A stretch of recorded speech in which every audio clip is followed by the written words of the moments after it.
ಹಣ ಇಲ್ಲದೆ ಬದುಕಿಲ್ಲ ಅನ್ನುವ ಒಂದು ವಸ್ತುಸ್ಥಿತಿ ಇದೆ. ಅದಕ್ಕಿಂತ ಹೆಚ್ಚಾಗಿ ನಮ್ಮ ತಲೆಯಲ್ಲಿ ಅದು ಗಟ್ಟಿಯಾಗಿ ಕೂತ್ಬಿಟ್ಟಿದೆ. ಹಣವೇ ಜೀವನ ಅಂತ. ಹಣ ಬರುವ ಮುಂಚೆ ನೆಮ್ಮದಿ ಇತ್ತು, ಹಣ ಬಂದ ಮೇಲೆ ನೆಮ್ಮದಿ ಇತ್ತು ಅಂತ ನಿಜವಾಗಲೂ ನನ್ನನ್ನು ನಾನು ಕೇಳಿಕೊಂಡಾಗ ಕೆಲವೊಮ್ಮೆ ಅನ್ಸುತ್ತೆ, ಛೇ, ಅಭ್ಯಾಸಗಳಿದೆ, ಚಟ ಅನ್ಬಾರ್ದು. ಹಣ ಇದ್ದವ್ರಿಗೆ ಚಟ ಅಲ್ಲ, ಅದು ಅಭ್ಯಾಸಗಳು. ಯಾಕೆಂದ್ರೆ ಅವನು ಅದನ್ನ ಸಮಸ್ಯೆ ಇಲ್ಲದೆ ನಿರ್ವಹಣೆ ಮಾಡುವ ಸಾಮರ್ಥ್ಯ ಇದ್ದದ್ದರಿಂದ ಎಲ್ಲ ಅಭ್ಯಾಸಗಳಿದೆ. ಇವತ್ತು ಸ್ವಲ್ಪ ಭಯ ಆಗತ್ತೆ ದುರಭ್ಯಾಸ ಅಂತಂದ್ರೆ. ನಿಮಗೆ ಇಲ್ಲ ಅಂತ ಹೇಳಿ ದೂರ ಅಂತ ಯಾಕಂತೀರಿ? ಕಳ್ಳರು ಕದಿಯಲಾಗದ ಸಂಪತ್ತು. ಇವತ್ತು ಆಗಾಗ ಸ್ಕ್ಯಾಮ್ ಆಗ್ತಾ ಇರತ್ತೆ, OTP ಸ್ಕ್ಯಾಮ್ಗಳು. ಅದು OTP ಅಂತ ಹೆಸರು, ಅದು ಹೋದ್ಮೇಲೆ ಗೊತ್ತಾಗತ್ತೆ ಓಟೋಪಿ ಅಂತ. ಶೀಲಂ ಅನಾಲಸ್ಯಂ ಪಾಂಡಿತ್ಯಂ ಮಿತ್ರ ಸಂಗ್ರಹ ಅಚೋರ ಹರಣೀಯಾನಿ ಪಂಚೈತಾನಿ ಅಕ್ಷಯೋ ನಿಧಿ. ಅಲ್ಲ, ನಿನ್ನ ಸಂಪತ್ತು ಸಿಕ್ಕಾಪಟ್ಟೆ ಇದೆಯಲ್ಲ. ಇಲ್ಲ, ನಾನು 3 ಲಕ್ಷ 2 ಲಕ್ಷ ಅಂತ ಹೇಳಿದ್ದು, ಇದುವರೆಗೂ ನಾನೇನು ದಾನ ಮಾಡಿದ್ದೇನಲ್ಲ, ಅದು 1-2 ಲಕ್ಷದಷ್ಟೇ. ಇದೆಲ್ಲ ನಾನು ಜನ್ಮಾಂತರದಲ್ಲಿ ಮತ್ತೆ ತೀರಿಸ್ಲಿಕ್ಕೆ ಬರಬೇಕಿದ್ದು. ನನಗೆ ಪರಲೋಕಕ್ಕೆ ಉಪಯೋಗ ಬೀಳೋದು 2 ಲಕ್ಷ ಅಂತ. ಎಂತಹ ಮಾತಿದು! ಇನ್ನೂ ಒಂದು ಮನಸ್ಸಿಗೆ ಬಂದದ್ದೆಲ್ಲ ಮಾತಾಡಬಾರ್ದು. Even though it is true, situation ಬೇರೆ ಇದೆ. ನಾಳೆ ದಿನ ಆ ಪರಿಸ್ಥಿತಿ ನನಗೂ ಬರಬಹುದು. ಆಡೋದು ತುಂಬ ಸುಲಭ, ಅರಗಿಸ್ಕೊಂಬೋದು ತುಂಬ ಕಷ್ಟ. ಕೆಲವ್ರು ಹೇಳ್ತಾರೆ, ನಿಮ್ಮ ಮಗನ ಸೈಕ್ರಿಯಾಟಿಸ್ಟ್ ಅಂತ ತೋರಿಸ್ರಿ ಅಂತ. ಯಾಕೆ? ಇನ್ನೂ ನಿಮ್ಮ ಮಾತು ಕೇಳ್ತಾ ಇದ್ದಾನಲ್ಲ ಅಂತ. ನಿನಗೇನು ಬೇಕು? ನಿನ್ನ ಸೇವೆಯಿಂದ ನಾನು ಸಂತುಷ್ಟನಾಗಿದ್ದೇನೆ ಅಂದಾಗ ನಿನ್ನ ಶೀಲ ಕೊಡು ಅಂತ. ಆ ಶೀಲ ಕೊಟ್ಟ ಕೂಡಲೇ ಅವ್ನು ನಡಗಿ ಹೋದ. ರಾತ್ರಿ ಮೊಸರು ತಿನ್ನದೇ ಇರೋರ ಮನೇಲಿ ಇರ್ತೀನಿ ಅಂತ.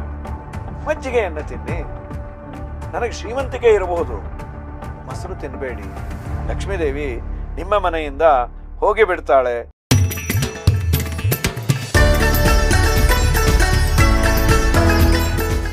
ಹರಿ ಓಂ. ವೇದಿಕ್ ವೆಲ್ನೆಸ್ನ ಎಲ್ಲ ವೀಕ್ಷಕರಿಗೆ ಇವತ್ತಿನ ವಿಶೇಷ ವರಮಹಾಲಕ್ಷ್ಮಿ ಹಬ್ಬದ ಈ ಪಾಡ್ಕಾಸ್ಟ್ಗೆ ಸುಸ್ವಾಗತ. ಮಹಾಲಕ್ಷ್ಮಿ ಯಾರಿಗ್ ಬೇಡ ಹೇಳಿ? ಮಹಾಲಕ್ಷ್ಮಿ ಅಂದ ತಕ್ಷಣ ಯಾರಿಗ್ ಬೇಡ ಅಂತ ನಾನು ಹೇಳಿದ್ರೆ ಒಂದೇ ಅರ್ಥ ಬರೋದು, ದುಡ್ಡು ಯಾರಿಗ್ ಬೇಡ ಅಂತ. ಲಕ್ಷ್ಮಿ ಯಾಕೆ ಬೇಕು ನಮಗೆ ಅಂದ್ರೆ, ದುಡ್ಡು ಬೇಕಾಗಿರೋದ್ರಿಂದ ನಮಗೆ ಲಕ್ಷ್ಮಿ ಬೇಕು. ಸಾಮಾನ್ಯ ಜನ ಅರ್ಥ ಮಾಡ್ಕೊಳ್ಳೋದು, ಮಹಾಲಕ್ಷ್ಮಿ ಯಾಕೆ ಪೂಜೆ ಮಾಡ್ತಾರೆ? ಯಾರು ತುಂಬಾ ಬಡವರು, ನನ್ನ ಬಡತನ ಹೋಗ್ಬೇಕು ಅಂತ ಮಹಾಲಕ್ಷ್ಮಿನ ಪೂಜೆ ಮಾಡ್ತಾರೆ. ನಾವು ಯಾವಾಗಲೇ ಲಕ್ಷ್ಮಿ ಪೂಜೆ ಮಾಡಿದ್ರು ಹೆಚ್ಚಾಗಿ ಶುಕ್ರವಾರದ ದಿವಸ ಮಾಡ್ತೀವಿ. ಅದೇ ತರ ಈ ವರಮಹಾಲಕ್ಷ್ಮಿ ಹಬ್ಬ ಕೂಡ ಶುಕ್ರವಾರ, ಶ್ರಾವಣ ಶುಕ್ರವಾರನೇ ಬರುತ್ತೆ. ಈ ವರಮಹಾಲಕ್ಷ್ಮಿ ಹಬ್ಬ ಅಥವಾ ನಾರ್ಮಲ್ ದಿನದಲ್ಲಿ ಲಕ್ಷ್ಮಿ ಪೂಜೆ ಮಾಡಿದಾಗ ಕೂಡ ನಾವೆಲ್ಲ ಹೇಳುವಂತಹ ಹಾಡು, ಭಾಗ್ಯದ ಲಕ್ಷ್ಮೀ ಬಾರಮ್ಮ ನಮ್ಮಮ್ಮ ನೀ ಸೌಭಾಗ್ಯದ ಲಕ್ಷ್ಮೀ ಬಾರಮ್ಮ. ಅಂದ್ರೆ ಭಾಗ್ಯದ ಲಕ್ಷ್ಮೀ ಬಾರಮ್ಮ ಅನ್ನೋ ಹಾಡು ಏನಿದೆ, ಪುರಂದರದಾಸರ ಕೃತಿ, ಅದು ಇವತ್ತು ಜನಜನಿತ. ಮನೆಯಲ್ಲಿ ಮಕ್ಕಳು ಎಲ್ಲ ಏಜ್ ಅವರು ಹೇಳುವಂತಹ ಹಾಡು. ಆದ್ರೆ ತುಂಬಾ ಜನ ನಮ್ಗಳಿಗೆ ಈ ಹಾಡಿನ ಅರ್ಥ ಏನು ಅಂತ ಗೊತ್ತಿಲ್ಲ. ಹಾಡ್ಬಿಡ್ತೀವಿ, ಏನೋ ಸಕ್ಕರೆ ತುಪ್ಪ ಕಾಲುವೆ ಹರಿಸಿ ಶುಕ್ರವಾರದ ಪೂಜೆಯ ವೇಳೆಗೆ ಬಾರಮ್ಮ ತಾಯಿ ಅಂತ. ಅಂದ್ರೆ ಏನಿದು? ಇದ್ರ ನಿಜ ಸಕ್ಕರೆ ತುಪ್ಪದ ಕಾಲುವೆ ಹರಿಸಿದ್ರೆ ಏನ್ ಯೂಸ್ ನಮ್ಗೆ? ನಾವು ಅರ್ಧ ಲೀಟರ್ ಪ್ಯಾಕೆಟ್ ಹಾಲು ತರ್ತೀವಿ, 1 kg ಸಕ್ಕರೆ ತರ್ತೀವಿ, ಅದು 5 kg ಅಕ್ಕಿಗೆ 1 kg ಸಕ್ಕರೆ ಅಂತ ಮುಂಚೆ ಎಲ್ಲ ಕೋಆಪರೇಟಿವ್ ಸೊಸೈಟಿನಲ್ಲಿ ಫ್ರೀ ಕೂಡ ಕೊಡ್ತಾ ಇದ್ರು. ಸೊ ಸಕ್ಕರೆ ತುಪ್ಪ ಇಟ್ಕೊಂಡ್ರೆ ಅದಾ ಲಕ್ಷ್ಮಿ? ನಮಗ್ ಬೇಕಾಗಿರೋದು ಜನ ದುಡ್ಡಿದ್ರೆ ನಾವೇನ್ ಬೇಕಾದ್ರೂ ತಗೊಳ್ತೀವಿ.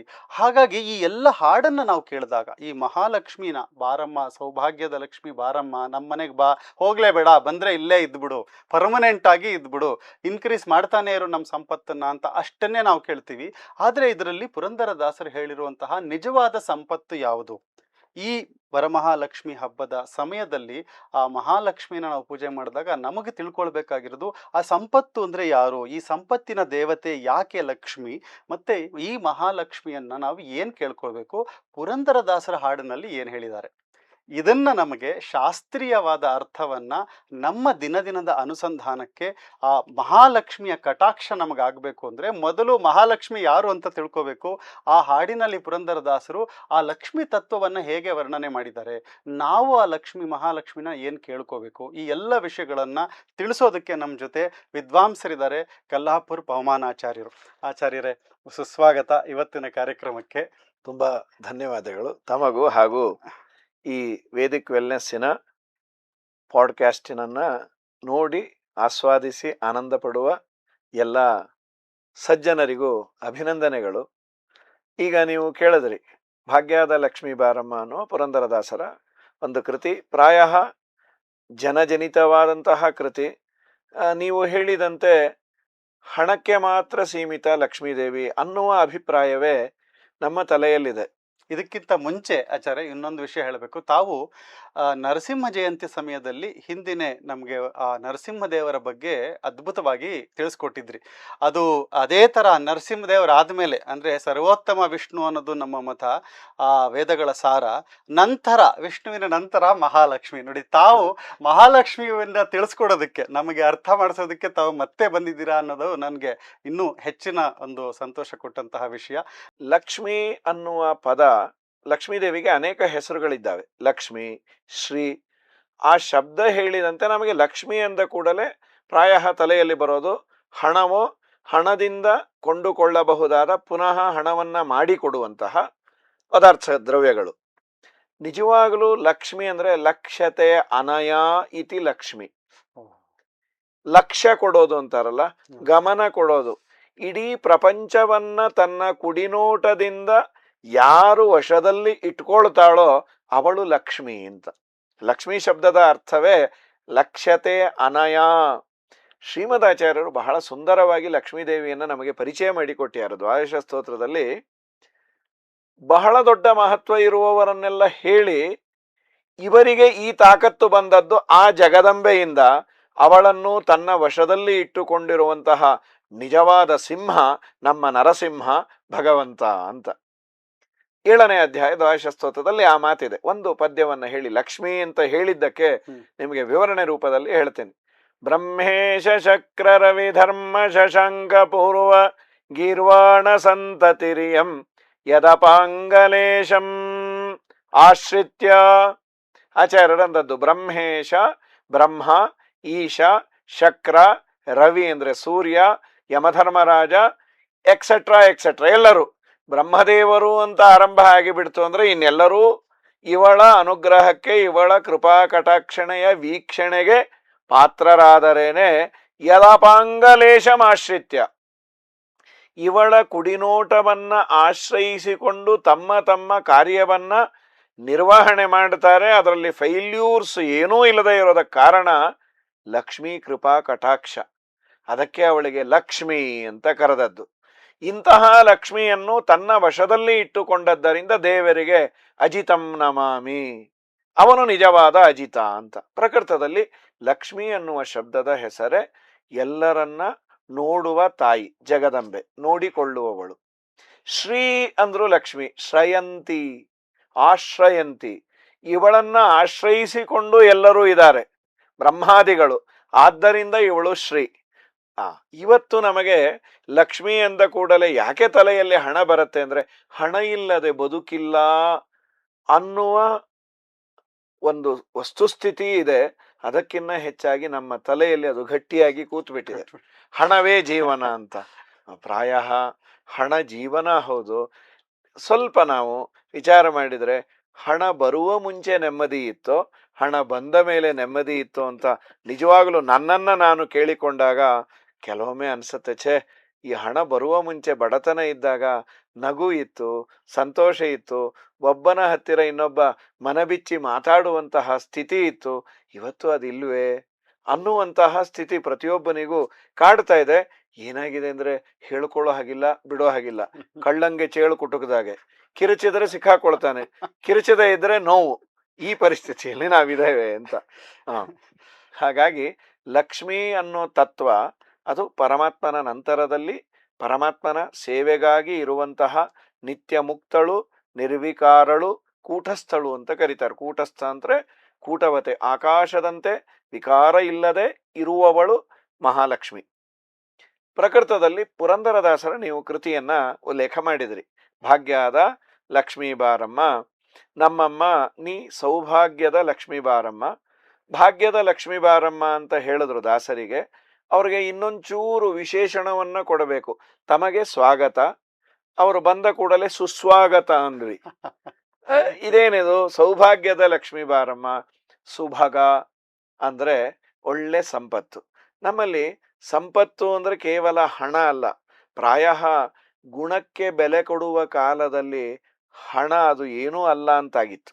ಇವತ್ತು ಆ ಒಂದು ವರ್ಗ ಇದೆ. ಒಂದು ವರ್ಗ ಇದೆ. ಒಬ್ಬನಲ್ಲಿ ಸಜ್ಜನಿಕೆ, ಒಬ್ಬನಲ್ಲಿ ಬಹಳ ದೊಡ್ಡ ಯೋಗ್ಯತೆ, ಅರ್ಹತೆ ಎಲ್ಲ ಇದ್ದಾಗ ಅನಿವಾರ್ಯತೆಗಳಿಂದ ಇವತ್ತು ನಾವು ಅವನನ್ನು ಸೆಲೆಕ್ಟ್ ಮಾಡದೇ ಇರಬಹುದು, ಅವನನ್ನು ಗಣನೆಗೆ ತೆಗೆದುಕೊಳ್ಳದೇ ಇರಬಹುದು.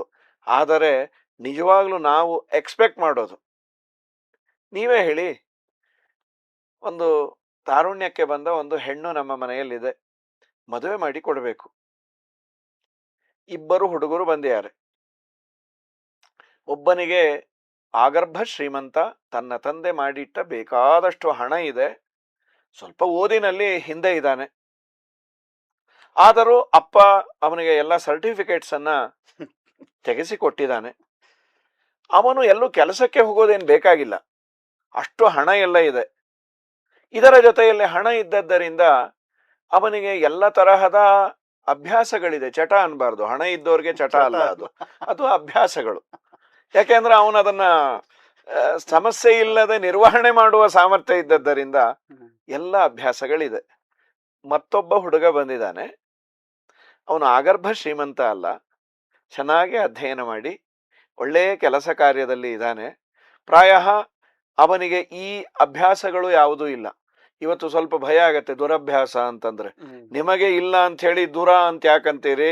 ಸರಿ, ಯಾವ ಅಭ್ಯಾಸಗಳು ಅಂದ್ರೆ ಯಾವುದು ಸಮಾಜದಲ್ಲಿ ಸಭ್ಯ ಸಮಾಜ ಬೇಡಪ್ಪ, ಹುಡುಗನಿಗೆ ಈ ಚಟಗಳು ಅಂತಿರಬಾರ್ದು ಅಂತ ಒಂದು ಅಪೇಕ್ಷೆ ಇರುತ್ತೆ ತಂದೆಗೆ ಹೆಣ್ಣನ್ನ ಕೊಡಬೇಕಾದ್ರೆ. ಹೆಚ್ಚಾಗಿ ಇವತ್ತಿನ ಬೇರೆ ಸೆನಾರಿಯೋನು ಇರಬಹುದು. ಇನ್ ಜನರಲ್ ನೀವು ಯಾರನ್ನ ಪ್ರಿಫರ್ ಮಾಡ್ತೀರಿ? ಅವನ ಕಾಲ ಮೇಲೆ ನಿಂತು ಅವನು ಕೆಲಸವನ್ನ ಸಂಪಾದನೆ ಮಾಡಿದ, ಒಳ್ಳೆಯ ಸಂಬಳ ಇದೆ ಅವನಿಗೆ. ಆಗರ್ಭ ಶ್ರೀಮಂತಿಕೆಯನ್ನ ಬಿಟ್ಟರೆ ಅವನು ತನ್ನ ಕೆಲಸದಿಂದ, ತನ್ನ ಶಕ್ತಿಯಿಂದ, ತಾನು ಓದಿದ್ದರಿಂದ ಸಂಪಾದನೆ ಮಾಡಿ ಸಜ್ಜನಿಕೆ, ಸೌಜನ್ಯಶೀಲತೆ ಇದೆ, ಎಲ್ಲ ಇದೆ ಅವನಲ್ಲಿ. ಇದನ್ನ ಸಂಪತ್ತು ಅಂತಿರೋ, ಅದನ್ನ ಸಂಪತ್ತು ಅಂತಿರೋ? ಪ್ರಾಯ ನಾನು ಪ್ರಿಫರ್ ಮಾಡೋದೇನು ಅಂತಂದ್ರೆ, ಯಾವ ವ್ಯಕ್ತಿಯಲ್ಲಿ ದುಶ್ಚಟಗಳು ಇಲ್ಲ, ಯಾರಿಗೆ ಅಧ್ಯಯನ ಅನ್ನುವ ಸಂಪತ್ತಿದೆ, ಯಾರಿಗೆ ಸಜ್ಜನರಿಗೆ ತಗ್ಗಬೇಕು ಬಗ್ಗಬೇಕು ಅನ್ನುವಂತಹ ಸಂಪತ್ತು ಇದೆ, ಯಾರಿಗೆ ಹಣದ ಬೆಲೆ ಗೊತ್ತಿದೆ, ಹಣದಕ್ಕಿಂತ ಹೆಚ್ಚು ಗುಣವಂತಿಕೆಯನ್ನ ಪ್ರೀತಿಸಬೇಕು ಅನ್ನುವಂತಹ ವಿವೇಕ ಇದೆ, ಅದು ನಿಜವಾದ ಸಂಪತ್ತು. ಇದೇ ಸುಭಾಗ. ದುರಂತ ಏನಾಗಿದೆ, ಇವತ್ತು ಹಣ ಮಾತ್ರ ದೊಡ್ಡದು ಅನ್ಕೊಂಡಿದೀವಿ. ಆದ್ರಿಂದ ನಾವು ಲಕ್ಷ್ಮಿ ಅಂದ ಕೂಡಲೇ ಕರೆನ್ಸಿ ಬರಬೇಕು ಅಂತ ಅನ್ಕೊಂಡಿದ್ದೇವೆ. ಗುಣನೂ ಸಂಪತ್ತು ಅಂತ ತಾವ್ ಹೇಳ್ತಾ ಇದ್ದೀರಾ? ಗುಣವೇ ಸಂಪತ್ತು, ಗುಣವೇ ಸಂಪತ್ತು. ಒಂದು ಸುಭಾಷಿತ ನಿಮ್ಗೊಂದು ಹೇಳ್ತೀನಿ ಕೇಳಿ. ಕಳ್ಳರು ಕದಿಯಲಾಗದ ಸಂಪತ್ತು. ಇವತ್ತು ಆಗಾಗ ಸ್ಕ್ಯಾಮ್ ಆಗ್ತಾ ಇರತ್ತೆ, OTP ಸ್ಕ್ಯಾಮ್ಗಳು. ಅದು OTP ಅಂತ ಹೆಸರು, ಅದು ಹೋದ್ಮೇಲೆ ಗೊತ್ತಾಗತ್ತೆ ಓಟೋಪಿ ಅಂತ. ಅನೇಕ ಹಣ ಹೋಯ್ತು, ಯಾರಲ್ಲಿ ಹೇಳೋದು, ಆಮೇಲೆ ಏನೋ ಬರುತ್ತೆ ಮಾಡತ್ತೆ ಅಂತೆಲ್ಲ ಹೇಳ್ತಾರೆ. ಇಲ್ಲಿ ಆದರೆ ಕಳ್ಳರು ಕದಿಯಲೇ ಆಗದಂತಹ ದುಡ್ಡು ಅಂತ ಒಬ್ಬ ಸುಭಾಷಿತಕಾರ ಹೇಳ್ತಾನೆ. ಶೌರ್ಯಂ ಶೀಲಂ ಅನಾಲಸ್ಯಂ ಪಾಂಡಿತ್ಯಂ ಮಿತ್ರ ಸಂಗ್ರಹ ಅಚೋರ ಹರಣೀಯಾನಿ ಪಂಚೈತಾನಿ ಅಕ್ಷಯೋ ನಿಧಿ.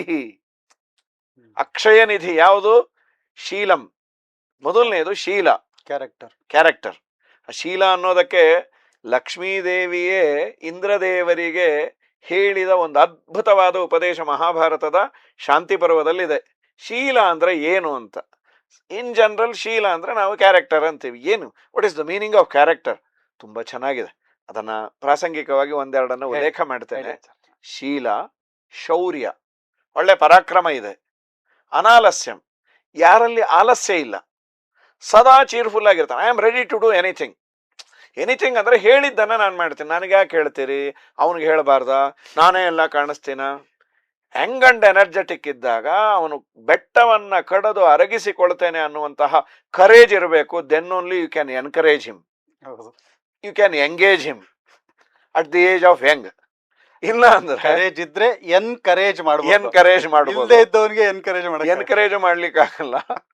ಹಾಗಾಗಿ ಆಲಸ್ಯ ಇರಬಾರ್ದು. ಲಕ್ಷ್ಮೀದೇವಿ ಒಲಿಬೇಕು ಅಂದ್ರೆ ಆಲಸ್ಯ ಇರಬಾರ್ದು. ಶೌರ್ಯಂ ಶೀಲಂ ಶೌರ್ಯಂ ಅನಾಲಸ್ಯಂ ಪಾಂಡಿತ್ಯಂ. ಒಳ್ಳೆ ಅಧ್ಯಯನ ಮಾಡಿ ನೀನು ತುಂಬಿಕೊಂಡಿರು. ಅದಕ್ಕೆ ನಿನಗೆ ತಕ್ಕಂತಹ ಮರ್ಯಾದೆ ಸಿಗಲೇಬೇಕು ಅಂತಿಲ್ಲ. ಅದು ಜನ್ಮಾಂತರದ ಪುಣ್ಯ ವಿಶೇಷವೂ ಬೇಕು. ಅದರ ಅಧ್ಯಯನ ಇದೆಯಾ, ಒಳ್ಳೆ ಜ್ಞಾನ ಇದೆಯಾ, ಯಾರು ಕದಿಯಲಾಗದ್ದದು. ಹೌದು. ಮಿತ್ರ ಸಂಗ್ರಹ, ನೂರಾರು ಜನರ ಸ್ನೇಹ, ನನಗವನು ಬೇಕು ಅನ್ನುವ ಭಾಗ್ಯ ಇದೆಯಲ್ಲ, ಕಳ್ಳರು ಕದಿಯಲಾಗದಂತಹ ಸಂಪತ್ತು ಅಂತ ಇದನ್ನಂತೆ. ಕಳ್ಳರಿಂದ ಕದಿಯಲಾಗದ ಸಂಪತ್ತು ಇದಂತೆ.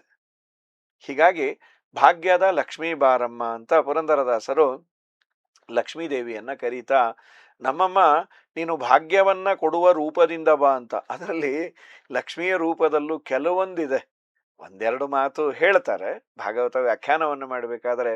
ಶ್ರಯತ ಇಂದಿರಾ ಸಾಧು ತತ್ರ ಹಿ ಜಯತಿ ತೇಧಿಕಂ ಜನ್ಮನ ವ್ರಜ, ಶ್ರಯತ ಇಂದಿರಾ ಸಾಧು ತತ್ರ ಹಿ ದಯಿತ ದೃಶ್ಯತಾಂ ತ್ವಾಂ ದಿದ್ರಕ್ಷತಾಂ ತ್ವಯಿ ಧೃತಾಸವಃ ತ್ವಾಂ ವಿಚಿನ್ವತೆ. ಇದು ತುಂಬಾ ಪ್ರಸಿದ್ಧವಾದ ಗೋಪಿಗೀತೆಯ ಮೊದಲನೇ ಪದ್ಯ. ಗೋಪಿಕಾಸ್ತ್ರೀಯರು ಕೃಷ್ಣನ ವಿರಹದಿಂದ ಕರೆದದ್ದು. ಅಲ್ಲಿ ಇಂದಿರಾ, ಶ್ರಯತ ಇಂದಿರಾ, ಏನು ಆ ಪದ್ಯದ ಅರ್ಥ ಅಂದ್ರೆ, ಕೃಷ್ಣ ನೀನು ಅವತಾರ ಮಾಡಿದ ದಿವಸದಿಂದ ನಮ್ಮ ಊರು ಶ್ರೀಮಂತ ಊರಾಯ್ತು. ಇಂಡಿವಿಜುವಲ್ ಅಲ್ಲ, ಇಡೀ ಊರೇ ಶ್ರೀಮಂತ ಊರಾಯ್ತು. ಬೆಂಗಳೂರಿಗೆ ಸಾಫ್ಟ್ವೇರ್ ಬಂದ ಮೇಲೆ ಎಲ್ಲ ರೈಸ್ ಆದಾಗ. ಸರಿ, ಹಾಗಾದ್ರೆ ಏನು ಗೋಪಿಕಾಸ್ತ್ರೀಯರು ಹೇಳಿದ್ರಲ್ಲ, ಕೃಷ್ಣ ಬಂದ ಮೇಲೆ ಊರು ಶ್ರೀಮಂತವಾಯಿತು ಅನ್ನೋದಕ್ಕೆ ಏನಾದ್ರು ಕ್ರೈಟೀರಿಯಾ ಬೇಕಲ್ವಾ? What is the criteria? ಅವರಂದ್ರು ಇಂದಿರಾ ಸಾಧು ತತ್ರಹಿ, ಅಲ್ಲಿ ನಿನ್ನ ಹೆಂಡತಿಯಾದ ಲಕ್ಷ್ಮೀದೇವಿ ಬಂದು ನೆಲೆಸಿದಳು, ಅದರಲ್ಲೂ ನೋಡಿ ಇಂದಿರಾ ಅನ್ನೋ ರೂಪದಿಂದ ಬಂದ್ಲು ಅಂತ.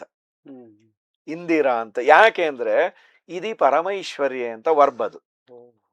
ಇಂದಿಂ ರಾತೀತಿ ಇಂದಿರಾ, ಪರಮೈಶ್ವರ್ಯವನ್ನ ಕೊಡುವ ರೂಪದಿಂದ ಅಲ್ಲಿ ಬಂದು ನೆಲೆಸಿದ್ಲು. ಪ್ರಾಯ ದುರ್ಗೆಯಾಗಿ ಬಂದಿದ್ರೆ ಎಲ್ಲನ್ನ ಮಾರಣ ಹೋಮ ಮಾಡ್ತಾ ಇದ್ಲೋ ಏನೋ, ಇಂದಿರೆಯಾಗಿ ನಮ್ಮ ಮನೆಗೆ ಬಾ ಅಂತ ಲಕ್ಷ್ಮೀದೇವಿಯನ್ನ. ಸೊ ಭಾಗ್ಯವನ್ನ ಕೊಡುವವಳಾಗಿ ನೀನು ಬಾ. ನೋಡಿ, ಸಂಪತ್ತು ಲಕ್ಷ್ಮೀದೇವಿಯನ್ನು ಉಪಾಸನೆ ಮಾಡಿದವರಿಗೆ ಮಾತ್ರ ಇದೆ ಅನ್ನೋದು ಇವತ್ತು ಕಷ್ಟ. ದೇವರನ್ನ ಬಿಟ್ಟವರು, ದೇವರ ಬಗ್ಗೆ ಕಾಳಜಿ ಇಲ್ಲದೆ ಇರೋರು, ಅವ್ರು ಕೆಟ್ಟವರು ನಾನು ಹೇಳ್ತಾ ಇಲ್ಲ, ಸಜ್ಜನರೇ.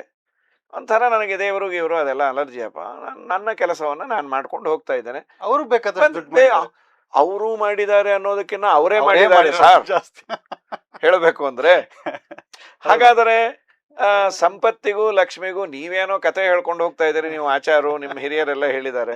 ನೋ, ಸಂಪತ್ತು ಅಂತ ಯಾವಾಗ ಕರೆದದ್ದು ಅಂದ್ರೆ ಯಾವುದು ನಿನಗೆ ಉಪಯೋಗ ಬೀಳತ್ತೆ, ಯಾವುದು ನಿನಗೆ ನಿಜವಾಗಲೂ ಇಲ್ಲದ ಕಾಲದಲ್ಲಿ ನಿನಗೆ ಅದು ಊರುಗೋಲಾಗತ್ತೆ, ಅದು ಸಂಪತ್ತು. ಇಲ್ಲ ಅಂದ್ರೆ ತೆಗೆದುಕೊಂಡೇನ್ ಮಾಡ್ಬೇಕು ಅಂದ ಪುಟ್ಟ ಕಥೆ, ಹೆಚ್ಚು ಹೊತ್ತೇನಲ್ಲ. ಒಬ್ಬನಿಗೆ ಒಬ್ಬ ಯೋಗಿಗಳ ಹತ್ರ ಬಂದ, ನಮಸ್ಕಾರ ಮಾಡಿದ. ನಾಳೆ ನೀವು ನಮ್ಮ ಮನೆಗೆ ಬರಬೇಕು, ನಾನು ಸುಳ್ಳು ಹೇಳೋರ್ ಮನೆಗೆ ಬರೋದಿಲ್ಲ ಅಂದ್ರು. ಇಲ್ಲ, ನಾನು ಸತ್ಯವನ್ನೇ ಹೇಳ್ತೇನೆ, ನಾನು ತುಂಬಾ ನಿನ್ನನ್ನು ಕೇಳೋದಿಲ್ಲ, 1, 2 ಅಥವಾ 3 ಕ್ವಶನ್ ಕೇಳ್ತೇನೆ, 3 ಕ್ವಶನ್ಗೆ ನೀನು ಕೊಟ್ಟ ಉತ್ತರ ಸರಿ ಇದ್ರೆ ನಾನು ಬರ್ತೇನೆ, ನಿಮ್ಮ ಮನೆಯಲ್ಲಿ ಕ್ರಾಸ್ ವೆರಿಫಿಕೇಶನ್ ಮಾಡ್ತೇನೆ, ಕೇಳಿ ಎಂದ್ರು. ನಿನಗೆ ಮಕ್ಕಳೆಷ್ಟು? ಒಬ್ಬ ಮಗ ಅಂದ. ನಿನ್ನ ಸಂಪತ್ತೆಷ್ಟು? ಒಂದು 2 ಲಕ್ಷ ರೂಪಾಯಿ. ಕೋಟ್ಯಾಧಿಪತಿ ಅವನು, 2 ಲಕ್ಷ ರೂಪಾಯಿ. ನಿನ್ನ ಮನೆಯ ಡೈಮೆನ್ಷನ್ ಏನು?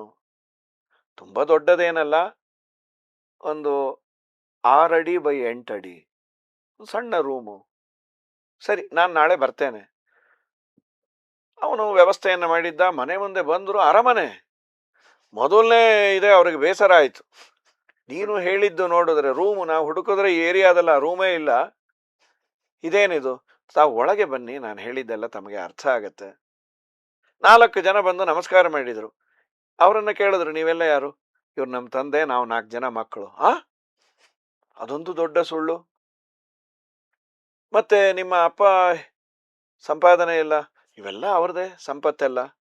ಛೇ ಛೇ ಛೇ, ಎಷ್ಟು ಅನ್ಯಾಯ ಮಾಡಿದ. ಅವನನ್ನ ಕೇಳಿದ್ರು, ಎಷ್ಟು ಅನ್ಯಾಯ, ನೀನು ಇಂಥ ಸುಳ್ಳು ಹೇಳೋನ್ ಮನೆಗೆ ನಾ ಬರಲ್ಲ ಅಂದ್ರು ಕರ್ಕೊಂಬಂದೆ. 2 ನಿಮಿಷ ನೋಡಿ ಎಂದ. ಸ್ವಲ್ಪ ಕಾಲು ಜಾರಿ ಮೆಟ್ಟಲಿಂದ ಬಿದ್ದ.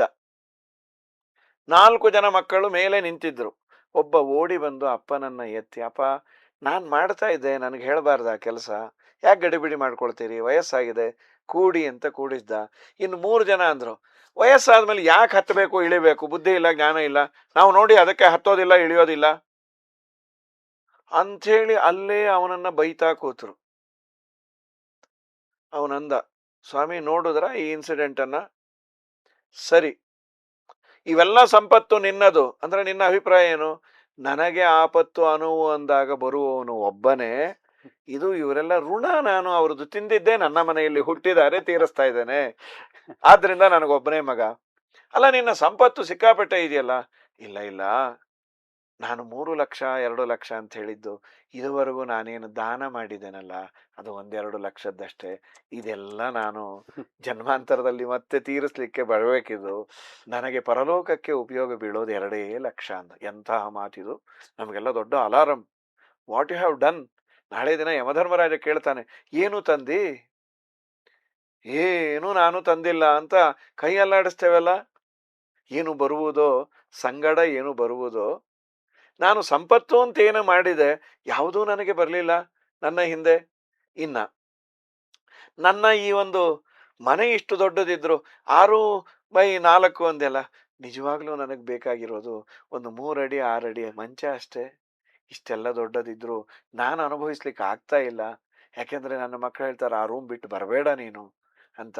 ಅವ್ರ ಹತ್ರ ಅನ್ನಿಸ್ಕೊಳ್ಳೋದು ಯಾಕೆ ಅಂತ ಅಲ್ಲೇ ಇರ್ತೇನೆ. ಅರ್ಥ ಆಯ್ತಾ ಅಂದ. ಇದು ನಮಗಾಗಿ ಕೊಟ್ಟ ನೀತಿ ಕಥೆ ಇದು. ಹಾಗಾಗಿ ಸಂಪತ್ತು ಇರುವುದು ಮುಖ್ಯ ಅಲ್ಲಣ್ಣ, ನಿನಗೆ ಎಷ್ಟು ಉಪಯೋಗ ಬೀಳ್ತಾ ಇದೆ ಅದಕ್ಕೆ ಕೇಳಿದ್ದು. ಬರೀ ಲಕ್ಷ್ಮಿ ನೀ ಬರಬೇಡ, ನೀನು ಬಂದರೆ ನನಗೆ ಉಪಯೋಗ ಬೀಳುವಂತೆ, ಅದು ನನ್ನ ಭಾಗವಾಗುವಂತೆ ಭಾಗ್ಯದ ಲಕ್ಷ್ಮೀ ಬಾರಮ್ಮ ಅಂತ ಹೇಳಿದ್ರು. ಸೌಭಾಗ್ಯದ, ಅದು ಸೌಭಾಗ್ಯ ಆಗಬೇಕು, ಅದು ಸಜ್ಜನರಿಗೆ ಉಪಯೋಗ ಬೀಳಬೇಕು ಆ ಸಂಪತ್ತು. ಅದಕ್ಕೆ ಕೃಷ್ಣ ಹೇಳ್ತಾನೆ, ಸಂಪತ್ತು 2 ವಿಧ, ದೈವಿ ಸಂಪತ್ತು, ಆಸುರಿ ಸಂಪತ್ತು ಅಂತ. ದೈವಿ ಸಂಪತ್ತು ಪುನಃ ಅವನಿಗೆ ಒಳ್ಳೆಯದನ್ನ ಮಾಡಲಿಕ್ಕೆ ಉಪಯೋಗ ಆಗತ್ತೆ. ಆಸುರಿ ಸಂಪತ್ತು ನರಕಾದ್ಯ ಅನರ್ಥಗಳಿಗೆ ಅದು ಕಾರಣ ಆಗುತ್ತೆ. ನಾವು ನೋಡ್ತೇವಲ್ಲ, ತುಂಬಾ ಸಂಪತ್ತಿದೆ ಅಂದ್ರೆ ಅವ್ರ ಬಾಡಿ ಲ್ಯಾಂಗ್ವೇಜ್ ಚೇಂಜ್ ಇರುತ್ತೆ. ಮುಗಿಸ್ಬಿಡ ಅವನ್ನ. ಇನ್ನೊಬ್ಬ ಇರ್ತಾನೆ, ಬೇಡ ಅವನೇನೋ ನನ್ನ ಅಂದಿದ್ದಾನೆ, ಅವನಿಗೇನೋ ನನ್ನ ಬಗ್ಗೆ ಬೇಸರ ಆಗಿರ್ಬೇಕು, ನನ್ನ ಶ್ರೀಮಂತಿಕೆಯನ್ನ ಬಡವನ ಮೇಲೆ ನಾನು ಪ್ರಯೋಗಿಸೋದು ಬೇಡ, ಅದೊಂದು ತಿದ್ಕೊಳ್ಳಿಕ್ ಒಳ್ಳೇದು. ಆಗ್ಲಿ ಅವನಂದ ಅಲ್ವಾ, ನಿಮ್ಮನ್ನಂದ ಅಣ್ಣ. ನಾವು ದೋಷಗ್ರಸ್ತರೇ, ಅಲ್ಲಿ ಬಿಡು, ಅಂದವರು ಎನಗೆ ಬಂಧುಗಳು ಎನಬೇಕು. ಹಾಗಾಗಿ ಭಾಗ್ಯದ ಲಕ್ಷ್ಮೀ ಬಾರಮ್ಮ. ನಿಜವಾಗ್ಲೂ ಈ ಮಾತನ್ನಾಡುವ ಅರ್ಹತೆ ಪುರಂದರದಾಸರಿಗಿದೆ ರೀ. ಅವರು ದಾಸರಾಗಿ ಶ್ರೀಮಂತರಾದದ್ದಲ್ಲ, ಶ್ರೀಮಂತಿಕೆಯನ್ನ ತೊರೆದು ದಾಸರಾದದ್ದು ನವಕೋಟಿ ನಾರಾಯಣರು. ಹಣ ನೋಡಿಲ್ಲ ಅಂತಲ್ಲ, ಏನ್ ಆ ಕಾಲದಲ್ಲಿ ನವಕೋಟಿ ಅಂದ್ರೆ ಎಲ್ಲ ಬಿಟ್ಟು ಅವರು ಬಂದಿದ್ದಾರೆ. ಹಾಗಾಗಿ ಭಾಗ್ಯದ ಲಕ್ಷ್ಮೀ ಬಾರಮ್ಮ, ಸೌಭಾಗ್ಯದ ಲಕ್ಷ್ಮೀ ಬಾರಮ್ಮ. ನೀನು ನಮ್ಮ ಮನೆಗೆ ಬರಬೇಕಾದರೆ ಬಂದ ಸಂಪತ್ತು ಸದ್ವಿನಿಯೋಗ ಆಗುವಂತೆ, ಆ ಸಂಪತ್ತು ನನಗೆ ಉಪಯೋಗ ಬೀಳುವಂತೆ. ಧಾರ್ಮಿಕ ಕ್ರಿಯೆಗೆ ಹೇಳಿಕೊಳ್ಳುವ ಸಂಪತ್ತು ಬೇರೆ, ಅನುಭವಿಸುವ ಸಂಪತ್ತು ಬೇರೆ. ಇವತ್ತು ಹೇಳಿಕೊಳ್ಳುವ ಸಂಪತ್ತು ತುಂಬಾ ಜನಕ್ಕಿದೆ, ಅನುಭವಿಸ್ತಾ ಇದ್ದೀರಾ ಅಂದ್ರೆ ಅದು ಬಂದದ್ದಕ್ಕೆ ಸಾರ್ ಅನುಭವಿಸ್ತಾ ಇದ್ದೀವಿ ಅಂತಾರ. ಅದು ಬೇರೆ, ಆ ಸ್ವರ ವ್ಯತ್ಯಾಸ ಇರುತ್ತೆ. ಸಾರ್ ಇದು ಬರೋ ಮುಂಚೆ ಸುಖವಾಗಿದ್ವೋ ಏನೋ ಅಲ್ವಾ. ಆ ದಿಶೆಯಲ್ಲಿ ಸೌಭಾಗ್ಯದ ಲಕ್ಷ್ಮೀ ಬಾರಮ್ಮ ನುಡಿಗಳಲ್ಲಿ ತುಂಬಾ ಚೆನ್ನಾಗೇ ಹೇಳಿದ್ದಾರೆ. ಆ ನುಡಿಗಳನ್ನ ನೀವು ಪ್ರಸ್ತಾವನೆ ಮಾಡಿದರೆ, ಅದೇ ಮೊದಲನೇ ನಾವು ಸ್ಟ್ಯಾನ್ಸಾ ತಗೊಂಡ್ರೆ ಅದರಲ್ಲಿ ಶುರುವಾಗದೆ ಹೆಜ್ಜೆಯ ಮೇಲೊಂದ್ ಹೆಜ್ಜೆಯ ನಿಕ್ಕುತ್ತ ಗೆಜ್ಜೆ ಕಾಲ್ಗಳ ನಾದವ ತೋರುತ್ತ. ಅಂದ್ರೆ ಸ್ಲೋ ಆಗಿ ಬಾ ಅಂತಾನ. ಅಲ್ಲ ನಾವು ಹಂಗ್ ಕೇಳೋದಿಲ್ಲ. ಆಕ್ಚುಲಿ ನಾವು ಕೇಳಿದ್ರೆ ದುಡ್ಡು ತಕ್ಷಣ ಬಂದ್ಬಿಡ್ಲಿ, ನಾಳೆ ಬೆಳಗ್ಗೆನೆ ಒಂದ್ 50 ಲಕ್ಷ ನನ್ನ ಅಕೌಂಟ್ ಟ್ರಾನ್ಸ್ಫರ್ ಆಗ್ಬಿಡ್ಲಿ, ಯಾರಾದ್ರೂ ನನ್ಗೆ ಸಹಾಯ ಮಾಡ್ಬಿಡ್ಲಿ, ನಾನು ಕಷ್ಟದಲ್ಲಿದ್ದೀನಿ, ಒಂದ್ ಲೋನ್ ತೀರ್ಸ್ಬೇಕು ನಾನು, ಯಾವ್ದೋ ಅದಿಟ್ಕೊಂಡು ನಾವು ಕೇಳ್ತೀವಿ. ಸ್ಲೋ ಆಗಿ ಬಾ ಅಂತ ಕೇಳಲ್ಲ ನಾವು. ಅಂದ್ರೆ ಅದು ನ್ಯಾಚುರಲ್ ಅಥವಾ ಪುರಂದರದಾಸರು ಏನ್ ಹೇಳ್ತಾ ಇದಾರೆ? ಹೆಜ್ಜೆಯ ಮೇಲೊಂದು ಹೆಜ್ಜೆಯ ನಿಕ್ಕುತ ಅನ್ನೋದಕ್ಕೆ ಅನೇಕ ಅರ್ಥಗಳು, ಒಟ್ಟು ಶಾಸ್ತ್ರಕ್ಕೆ ಅಸಮ್ಮತವಾದ ಅರ್ಥಗಳನ್ನ ಯಾವ್ದು ಹೇಳಿದ್ರು ತಪ್ಪಿಲ್ಲ. ಇನ್ ಜನರಲ್ ಹೆಜ್ಜೆಯ ಮೇಲೊಂದು ಹೆಜ್ಜೆ ಇಟ್ಟು ಬಾ ಅಂದ್ರೆ ಪ್ರಾಯ ನಾವೇ ನಮ್ಮ ಹೆಜ್ಜೆ ಮೇಲೆ ಹೆಜ್ಜೆ ಇಡೋದು ಅಂದ್ರೆ ಕಷ್ಟವೇ. ಒಂದು ಪಾದ ಮುಂದೆ, ಆಮೇಲೆ ಇನ್ನೊಂದು ಪಾದ ಅದು ನಡೀತಾ ಇರ್ತದೆ. ಹೀಗೆ ಒಂದು ಅಭಿಪ್ರಾಯ. ನನ್ನ ಹೆಜ್ಜೆ ಅದು ದೌರ್ಭಾಗ್ಯದ ಹೆಜ್ಜೆ, ಆ ದೌರ್ಭಾಗ್ಯವನ್ನೆಲ್ಲ ಅಳಸಿ ನೀನು ಬಾ. ಇನ್ನೊಂದು ನಿಧಾನಕ್ಕೆ ಬಾ. ಹೆಜ್ಜೆಯ ಮೇಲೊಂದು ಹೆಜ್ಜೆಯ ನೆಕ್ಕುತ ಅನ್ನೋದಕ್ಕೆ ನನ್ನ ದೌರ್ಭಾಗ್ಯವನ್ನೆಲ್ಲ ಕಳೆದು ನಿನ್ನ ಪಾದವೇ ನನ್ನ ಮನೆಯಲ್ಲಿ ಊರು. ಅಥವಾ ಹೆಜ್ಜೆಯ ಮೇಲೊಂದು ಹೆಜ್ಜೆಯ ನಿಕ್ಕುತ್ತ, ನಿನ್ನ ಗಂಡನ ಹೆಜ್ಜೆಯ ಮೇಲೆ ಅಂದ್ರೆ ಇನ್ ದಿ ಸೆನ್ಸ್ ಅವನಿಟ್ಟಾದ ಮೇಲೆ ನೀನು ಇಡು. ಓ, ಓಕೆ. ನನಗೆ ನೀನೊಬ್ಬಳೇ ಬೇಡ, ಯಾಕೆಂದ್ರೆ ನೀನೊಬ್ಬಳೇ ಬರೋದಿಲ್ಲ. ನಿಮ್ಮಿಬ್ಬರ ಆ ದಾಂಪತ್ಯ ಬಹಳ ಚೆನ್ನಾಗಿದೆ, ನಿತ್ಯಾಭಿಯೋಗಿನಿ. ನಿನ್ನ ಗಂಡ ನನಗೆ ಅನುಗ್ರಹ ಮಾಡಿದ ಮೇಲೆ ಅವನ ಹೆಜ್ಜೆಯ ಮೇಲೆ ಅಂದ್ರೆ ಅನ್ನೋದಕ್ಕೆ ಅದನ್ನ ಅನುಸರಿಸಿ ಬಾ ಅಂತ, ಅದನ್ನ ಅಳಿಸಿ ಬಾ ಅಂತಲ್ಲ. ಹೆಜ್ಜೆಯ ಮೇಲೆ ಅವನಿಟ್ಟ ಮೇಲೆ ನೀನು ಹೆಜ್ಜೆಯನ್ನ ಇಟ್ಟು ನನಗೆ ಬಾ, ನನಗೆ ಜ್ಞಾನ ಕೊಟ್ಟು. ಅಂದ್ರೆ ನೋಡಿ, ಸಂಪತ್ತು ಇದ್ದವನಿಗೆ ಜ್ಞಾನ ಇಲ್ಲ ಅಂದ್ರೆ ದುರ್ವಿನಿಯೋಗ ಬಹಳ ಆಗತ್ತೆ. ಜ್ಞಾನ ಇದ್ದರೆ ಆ ಸಂಪತ್ತು ಸದ್ವಿನಿಯೋಗ ಆಗತ್ತೆ. ಒಂದು ವೇದದಲ್ಲಿ ಒಂದು ಸುಂದರವಾದ ಮಾತಿದೆ, ಪ್ರಾಯ ನಾವೆಲ್ಲ ಹೇಳ್ತೇವೆ ಅದನ್ನ ಪೂಜೆಯ ಕಾಲದಲ್ಲಿ. ಸಕ್ತುಮಿವತಿತ ಉನಾ ಪುನಂತೋ ಯತ್ರ ಧೀರ ಮನಸ ವಾಚಮಕ್ರತ ಅತ್ರ ಸಕಾಯಸ್ಯ ಖಾನಿ ಜಾಯತೆ ಭದ್ರೇಶಾಂ ಲಕ್ಷ್ಮೀರ್ನಿಹಿತಾಧಿ ವಾಚಿ. ಇದು ಋಗ್ವೇದದ ಒಂದು ಮಂತ್ರ. ಏನು ಗೊತ್ತಾ ಇದರ ಅರ್ಥ? ಏನು ಬ್ಯೂಟಿಫುಲ್ ಆಗಿದೆ ಅಂದ್ರೆ, ಸಕ್ತುಮಿವತಿತ ಉನಾ ಪುನಂತು. ಸಕ್ತುಮಿವ, ಸಕ್ತು ಅಂದ್ರೆ ಹಿಟ್ಟು ಅಂತ. ಸತ್ತು ಪರಾಟ ಅಂತ. ಸಕ್ತು ಪರಾಟ ಅಂತ. ಸಕ್ತುಮಿವ ಹಿಟ್ಟಿನಂತೆ. ಹೇಗಿರ್ಬೇಕಾ ಹಿಟ್ಟು? ತಿತ ಉನ ಅಂತ, ಅದೊಂದು ವೇದದ ಅಪರೂಪದ ಶಬ್ದ. ತಿತ ಉನ ಅಂದ್ರೆ ಜರಡಿಯಲ್ಲಿ ಚೆನ್ನಾಗಿ ನಾವು ಜಾಲಿಸಿದಾಗ ಆ ಪ್ಯೂರಿಟಿ ಆಫ್ ದ ಹಿಟ್ಟು ತುಂಬಾ ಚೆನ್ನಾಗಿರುತ್ತೆ. ಇವತ್ತು ನಾವು ಅಂಗಡಿಯಿಂದ ತಂದ್ಬಿಡ್ತೇವೆ, ಪ್ಯೂರ್ ಅಂತಾರೆ, ಸರಿ. ಆದರೆ ಹಿಂದೆಲ್ಲ ನಮ್ಮ ನಿಮ್ಮ ಮನೆಗಳಲ್ಲಿ ಜರಡಿ ಇರೋದು. ಇವತ್ತು ಕೆಲವರು ಜರಡಿಯಿಂದ ಜಾಲಿಸಿ ಆದ ಮೇಲೆ ಸ್ವಲ್ಪ ದಪ್ಪಗಿರುವ ಪದಾರ್ಥಗಳು, ಇನ್ನೇನಾದರೂ ಕೊಳಕು ಇದ್ದದ್ದು, ಅದು ಹಿಟ್ಟಿನಲ್ಲಿ ಬರೋದಿಲ್ಲ. ಇದು ಹಿಟ್ಟು ಅಂದ್ರೆ ಯಾವುದೋ ನಾವು ಚಪಾತಿ ಮಾಡಿಕೊಳ್ಳೋ ಹಿಟ್ಟಲ್ಲ. ಯತ್ರ ಧೀರ ಮನಸ ವಾಚಮಕ್ರತ. ಮುಂದಿನ ನಾನಾಡುವ ಮಾತು. ನಾನಾಡುವ ಮಾತು ಮನಸ್ಸೆಂಬ ಜರಡಿಯಲ್ಲಿ ಚೆನ್ನಾಗಿ ಜಾಲಿಸಿ, ಇದು ಆಡಬಹುದೋ ಬಿಡಬಹುದೋ ಅಂತ ವಿಚಾರ ಮಾಡಿ ಆಡು. ಸಕ್ತು ಮಿಮಿತ ಉನಾ ಪುನಂತು ಯತ್ರ ಧೀರ ಮನಸಾ ವಾಚಮಕ್ರತ ಅಂತೀವಲ್ಲ ನಾವು. ಏನಿದು ನಾಲ್ಗೆ ತುದಿಯಿಂದ ಮಾತಾಡ್ತಾ ಇದೆಯೋ, ಮನಸ್ಸಿಂದ ಮಾತಾಡ್ತಾ ಇದೆಯೋ? ಇನ್ನೂ ಒಂದು ಮನಸ್ಸಿಗೆ ಬಂದದ್ದೆಲ್ಲ ಮಾತಾಡಬಾರ್ದು. Even though it is true, situation ಬೇರೆ ಇದೆ, ನಾಳೆ ದಿನ ಆ ಪರಿಸ್ಥಿತಿ ನನಗೂ ಬರಬಹುದು. ಆಡೋದು ತುಂಬ ಸುಲಭ, ಅರಗಿಸ್ಕೊಂಬೋದು ತುಂಬ ಕಷ್ಟ. ಆದ್ದರಿಂದ ಆಡುವ ಮಾತನ್ನ ಚೆನ್ನಾಗಿ ಜರಡಿ ಹಿಡಿದು ಹಿಟ್ಟನ್ನ ಮಾತ್ರ ಹೇಗೆ ಬಳಸ್ತೇವೆ, ತಲೆಯಲ್ಲಿ ಇದ್ದದ್ದನ್ನೆಲ್ಲ ಆಡಬೇಡ, ತಲೆಗೆ ಬಂದದ್ದೆಲ್ಲ ಆಡಬೇಡ. ಇನ್ನೊಬ್ಬರ ತಲೆಗೆ ಹಿತವಾಗುವಂತೆ ನಿನ್ನ ಮಾತಿರ್ಲಿ. ಮುಂದಿನ ಸ್ಟ್ಯಾಂಜ ಹೇಳುತ್ತೆ, ಯತ್ರ ಅತ್ರ ಸಖಾ ಯಸ್ಸಖ್ಯಾನಿ ಜಾನತೆ. ಸಖಾಯ ಸದಾ ನನ್ನ ಸ್ನೇಹಿತನಾದ ನನ್ನೊಟ್ಟಿಗೆ ಇರುವ ಭಗವಂತ ಮಾಡಿದ ಉಪಕಾರಗಳನ್ನ, ದೇವರ ಬಗ್ಗೆ ಸರಿಯಾಗಿ ತಿಳಿದು ಅವನು ಮಾಡಿದ ಉಪಕಾರಗಳನ್ನ ಅನುಭವಿಸಿ, ಆ ದೇವರ ಚಿಂತನ ಮಂಥನವನ್ನ ಮಾಡಿ ನೀನೇನು ಆನಂದವನ್ನ ಪಟ್ಟಿದಿ, ಅದನ್ನ ನೀನು ಚೆನ್ನಾಗಿ ಜಿಷ್ಟನ್ನ, ಅದರ ಸಾರವನ್ನ ಸಜ್ಜನಕ್ಕೆ ತಿಳಿಸು. ಅಂತಹ ಮಾತಿನಲ್ಲಿ ಲಕ್ಷ್ಮೀದೇವಿ ಇರ್ತಾಳೆ. ಇದು ವೇದ ನನಗೆ ಹೇಳೋದು. ಮಾತು ನೋಡಿ, ಕೆಲವರ ಮಾತು ತುಂಬಾ ಪ್ರಭಾವಿಯಾಗಿರುತ್ತೆ. ಧಾರ್ಮಿಕವಾದ ಪ್ರವಚನಗಳು 1000 ಜನ ಹೇಳಿರಬಹುದು, ಆದ್ರೆ ಆ ಟರ್ನ್ ಆಗ್ತಾರಲ್ಲ, ಕೆಲವರ ಮಾತಿನಿಂದ ಮಾತ್ರ ಟರ್ನ್ ಆಗಿರ್ತಾರೆ. ಯಾಕೆ? ಸೇಮ್ ವಿಷಯ. ಇಲ್ಲಿ ಅವರು ಜರಡಿ ಆಡಿಲ್ಲ, ಇನ್ನೊಂದು ದೇವರ ಮಹಿಮೆಯನ್ನ ಆಸ್ವಾದನೆ ಮಾಡಿ ಹೇಳಿಲ್ಲ. ಡೇಟಾ ಕೊಡೋದು ಬೇರೆ ಸರ್, ಜಿಸ್ಟ್ ಕೊಡೋದು ಬೇರೆ. Data anybody can give. ವಾರ್ತೆಯನ್ನು ಓದುವವರು ನೀಟಾಗಿ ವಾರ್ತೆಯನ್ನು ಓದಿರ್ತಾರೆ. ಇದು ವಾರ್ತೆ ಅಲ್ಲ, ಲೋಕನಾಥನ ವಾರ್ತೆ ಆಗಬೇಕು, ಲೋಕದ ವಾರ್ತೆ ಆಗಬಾರ್ದು. ಲೋಕನಾಥನ ವಾರ್ತೆಯನ್ನ ನೀನು ಆಡಬೇಕಾದರೆ ಚೆನ್ನಾಗಿ ದೇವರ ಅರಿವು ನಿನಗೆ ಇದ್ದು, ಆ ಅರಿವನ್ನ ನೀನು ಚೆನ್ನಾಗಿ ನಿನ್ನ ಮನಸ್ಸಿನಲ್ಲಿ ಹಾಕಿ ಏನನ್ನ ತಿಳಿಸ್ಬೇಕು, ಯಾವುದನ್ನ ತಿಳಿಸಿದರೆ ಅವನಿಗೆ ಹಿತ ಆಗತ್ತೆ, ಭಕ್ತಿ ಬರುತ್ತೆ. ಅವನು ಇನ್ನೂ LKG ಯಲ್ಲಿದ್ದಾನೆ, ಅವನು ಯಾವುದೋ PhD ಲೆವೆಲ್ ಹೇಳಿಬಿಟ್ರೆ ನಾಳೆಯಿಂದ ನಿಮ್ಮ ಹತ್ರ ಬರೋದಿಲ್ಲ. ಇದು ಒಂದು ವಿವೇಕ. ಈ ತರಹದ ಮಾತಿನಲ್ಲಿ ಲಕ್ಷ್ಮೀದೇವಿ ಇರ್ತಾಳಂತೆ. ನನ್ನ ಮಾತಿನಲ್ಲಿ ಲಕ್ಷ್ಮೀದೇವಿ ಇರ್ತಾಳೆ, ಇದು ನನಗೆ ವೇದ ಹೇಳೋದು. ಅದನ್ನೇ ಭಾಗ್ಯದ, ನೀವು ಹೇಳೋದಲ್ಲ, ಹೆಜ್ಜೆಯ ಮೇಲೊಂದು ಹೆಜ್ಜೆಯ ನಿಕ್ಕುತ ಪರಮಾತ್ಮ ಹೆಜ್ಜೆ ಇಟ್ಟ ಮೇಲೆ ನೀನು ಬಾ ಅಂದ್ರೆ ಪರಮಾತ್ಮನ ಜ್ಞಾನ ಪುರಸ್ಸರವಾಗಿ ಆಡುವವರ ಮಾತಿನಲ್ಲಿ ನಿನ್ನ ಸನ್ನಿಧಾನ ಇದೆ. ಹೆಜ್ಜೆಯ ಮೇಲೊಂದೆಜ್ಜೆಯ ನಿಕ್ಕುತ ಗೆಜ್ಜೆಯ ಕಾಲಿನ ನಾದವ ತೋರುತ ಸಜ್ಜನ ಸಾಧು ಪೂಜೆಯ ವೇಳೆಗೆ ಮಜ್ಜಿಗೆಯೊಳಗಿನ ಬೆಣ್ಣೆಯಂತೆ. ಅದು ಒಂದು ನಿಧಾನಕ್ಕೆ ಬಾ ಅನ್ನೋದಕ್ಕೆ ದೃಷ್ಟಾಂತ ಮಜ್ಜಿಗೆಯೊಳಗಿನ ಬೆಣ್ಣೆಯಂತೆ. ಇದು ಎರಡಕ್ಕೆ ದೃಷ್ಟಾಂತ. ನಾನು ನರಸಿಂಹದೇವರ ಬಗ್ಗೆ ಹೇಳಬೇಕಾದ್ರೂ ಹೇಳಿದ್ದೆ, ಆಚಾರ್ಯರು ಕೊಟ್ಟ ದೃಷ್ಟಾಂತ. ನೀವಿಷ್ಟೆಲ್ಲ ದೇವರು ಲಕ್ಷ್ಮೀ ದೇವಿ ಎಲ್ಲ ಅಂತಾರೆ sir. I don't believe it because I have not seen. ಇದುವರೆಗೂ ನಾನು ಯಾವ ಇದನ್ನ ಲೆನ್ಸನ್ನ ಹಾಕಿಕೊಂಡ್ರು ನನ್ನ ಈ ಕಣ್ಣುಗಳು ಸಾಲದು ಅಂತ ಕನ್ನಡಕ ಹಾಕೊಂಡೇ ಕಾಣಲಿಲ್ಲ. ಬೇಡ ಮೈಕ್ರೋಸ್ಕೋಪು, ಟೆಲಿಸ್ಕೋಪು, ಯಾವ ಸ್ಕೋಪ್ ಹಾಕೊಂಡ್ರು ನನಗೆ ಕಾಣಿಸ್ತಾ ಇಲ್ಲ ಆ ದೇವರು. ಅಣ್ಣ, ಮಜ್ಜಿಗೆಯಲ್ಲಿ ಬೆಣ್ಣೆ ಇದೆ, ನೀನ್ ಡಿನೇ ಮಾಡ್ತೀಯಾ? ಇಲ್ಲಲ್ಲ.